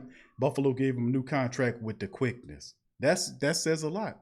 Are there some second thought or doubt about Lattimore? Can he really be? Now I'm saying he a top tier corner, but man, you getting burned by third string ass wide receivers. That started asking questions because Deion Sanders, when I know it ain't fair to put nobody next to Deion, man. That was the standard of what a cornerback was supposed to look like. But he damn sure got to get his stuff together, man. I ain't gonna lie about it. Cynthia, who that to you? She said, "Let's get it together. Who that y'all can do?" He says, He says that's y'all can do. Okay, shake back from a major comeback, and really that wasn't gonna let the Saints win in a new stadium. Thank you, Cynthia. Who that to you? Appreciate your comment. Rush Hour, big ups to you. Young City, I see your family. Tara, who that to you, baby? Arnold says, I agree. We need to run the ball, but we need to target Sanders more. When Sanders got traded to the Niners last year, his first 2 games, he was targeted 14 times, had 147 yards in 2 games. Thank you for that information, Arnold. I appreciate it. Good information, man. All right. Laughing my you know what off says, that's right. Run the dog ball. Run the damn ball. And once again, thank all my super chat people. Kelvin 14, O. Henry. Good to see y'all. John Gerard. What up, John? Good to see you. Slick Rick and the rest of the family members. Thank y'all for comment. And once again, thanks for the super chats, family. I appreciate that as well. Brother Ramsey as well. Who that to you, John Thompson, and the rest of the family members. Thank y'all. And as usual, family, we get ready to leave you. Listen, we'll be back Sunday, 2 hours before the game for TSC Virtual Tailgate.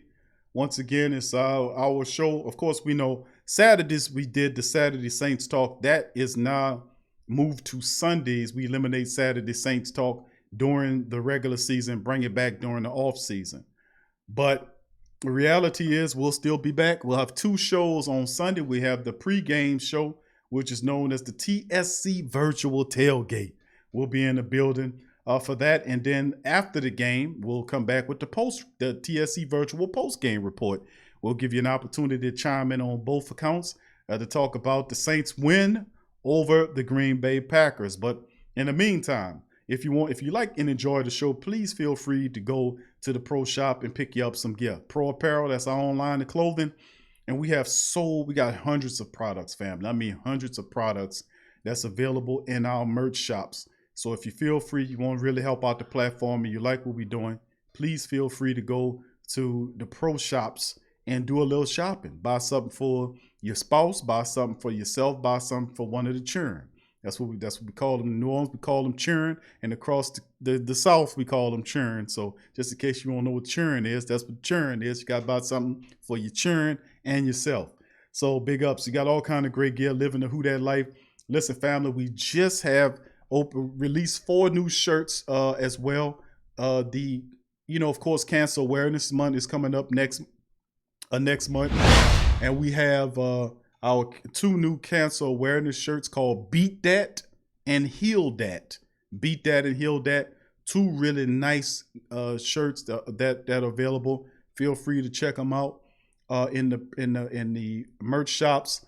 Also, we have the new shirts Win the Playoffs and Hey Who That Nation. The refs aren't your friends. And we got all kind of stuff, man. We got tons of shirts. Hundreds of products available at the Pro Shop. Check them out. Also, Pro Radio, you can listen to the show in audio format. You can listen to all the shows, by the way. And we don't just do the Sports Coma. We also do Pelican Post Game Report, which is tonight. We also do Ring King's Boxing World, which happens every Wednesday. And we'll have a special, I won't say Saturday night show as we recap the Charlo fight. We got the Charlos fighting Saturday. We'll have a special show. Eddie Too Mean Johnson, former professional boxer, joins me as a co-host on Ring King's Boxing World, and we'll have a special show this upcoming Saturday as we recap the Charlo fight. Also, LSU's Tough Tiger Talk show, we do that. We just did that before we did this show, matter of fact, as a preview show that previewed LSU's matchup tomorrow against Mississippi State, 2:30 in Tiger Stadium, a.k.a. Death Valley. But you can listen to all the shows on Pro Radio, Spreaker.com/the Sports Coma. The link's in the description section below for that. Also, you can become a patron of the show. If you like the show and the platform, you want to help out, join our Patreon at patreon.com/the PRO Media Network. You can jump on there, sign up. And once you sign up, you'll get access to locked content. We have several shows that's locked that you can't see. But TSC Q&A Live, a show that we do Tuesday at 6 o'clock, is available. 20-something episodes of that is available once you become a Patreon member. Also, On Cue with Big Q is available, which is the show we talk about the real stuff that's going on in the world. I mean the real. We keep it real on there. With receipts all over the place. Really need to rechange the name of the show from On Cue to Big Q with to the Receipt Show. That's what we because we'll be banging the receipts on there. But anyway, if you want to become a member of the Patreon, that's what you get, those extra benefits as well. And also our YouTube members get access to TSC Q&A Live, but not the On Cue with Big Q like our Patreon would. So just to let you know. Big up, shout out to our sponsors at GetLifeMask.com. You can feel free to go there, and the sponsors they've been sponsoring us for a while now, and they do a lot of good work at GetLifeMask.com. You can get any of these masks, and they have several other masks that are available. There is a special filter that goes behind that mask that you see them wearing that actually filters the air. It's just not fabric on your face. It's actually a filter in the clip behind the nose. It's the PM2.5 filter, It lasts for 3 months and actually purifies the air that you're breathing. So if you're interested in that, please feel free to go to getlifemask.com and breathe easy and let your pocketbook breathe easy with the product code The Sports Coma. We made them give you a discount of 10% just for support. And remember, that's our sponsor. Our sponsors help the show keep doing what it's doing, just like our our patrons, our YouTube members, and the rest of the family members that help out by sharing the links on their social media and Facebook groups, or telling their friends and family members about the Great Saint Think Tank and the Sports Coma. That helps out tremendously too. So for all the family members that's helping out, this is for you. As you notice, we only used to do 3 shows a week. Just to be honest, now we coming at you 5 times a week. Sometimes, no, actually 6 times a week. 6 times. That's because of your support. Your support showed me that you guys wanted the platform and respecting and showing love. So I'm coming at you showing love right back. So I'm just a big ass mirror showing you love like you giving me love too. So like I said, that's a lot of work. But listen, the sponsors make it work. Our sponsors, like GetLifeMask.com, really help out. So if you're a business and if you're a business person, or if you have a product or service that you're interested in promoting, you want to become a sponsor on the Sports Coma, please feel free to contact us at our email at thepromedianetwork@gmail.com. That's the promedianetwork@gmail.com for information on what you need to do to become a sponsor of the show, like GetLifeMask.com. We're going to and just listen. Just to be honest with your family, I'm gonna have a little quick, I'm transparent here, so I'm just let you know we're gonna have some format changes coming up real soon, and a lot of this is done because of you and the support. Like, we keep evoluting, we keep growing, we keep creating stuff. The 24/7 live feed that the family members have supported, it's the first of its kind. There's never been a channel that you can talk or listen to Saints talk 24 hours a day. We deserve that, and that's the first. Never been nothing like that. And I just love the support that we've been getting because of that, because we evolutionary, not revolutionary, revolving, going back, but evoluting, meaning we're going forward. So we evolutionary. We evolutionists over here, and we believe in moving forward and creating things and doing things and being things. So trust and believe. We'll have tons of other stuff coming out soon too, real soon, that you guys will know about, and we'll be announcing a few more things. But if you're looking to be a sponsor on the show, or if you got a product and service, please contact us at thepromedianetwork@gmail.com to be a part of that. So much love to the family members. Thank y'all for tuning in on this edition. I shall see you guys for the TSE virtual tailgate 2 hours before the game. And I think the game's at 7. It's a Sunday night game, so we'll be coming at you guys around 5. So be looking out for that as well. So I thank y'all for joining us. Much love to the great Black and Gold family members. Y'all be safe out there. Who dat? And I'll see y'all later. Peace. Yeah. Well, all right. Like you always say, welcome, welcome, welcome. #1 sports talking D. We ain't like the Falcons. We won't blow the lead. Look, all we talk is who that, who got cut and who back.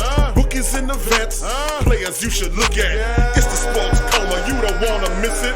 Got the pre-game party, post-game statistics. Get a visit from Sway, maybe DC or 5. It's the hottest thing smoking, Big Q and the guys. Go to YouTube Live, make sure you subscribe. Interviews inside the Saints locker room high. Talk to Drew, Jordan, Zach, Peyton, New Orleans, who that nation? Best believe when I say we bleed gold and black. Ain't a miracle or rivalry could ever hold us back. No, Beastquake, Bounty Gate, let the truth be told. It's the Sports Coma, all we know is say Super Bowl. Yeah.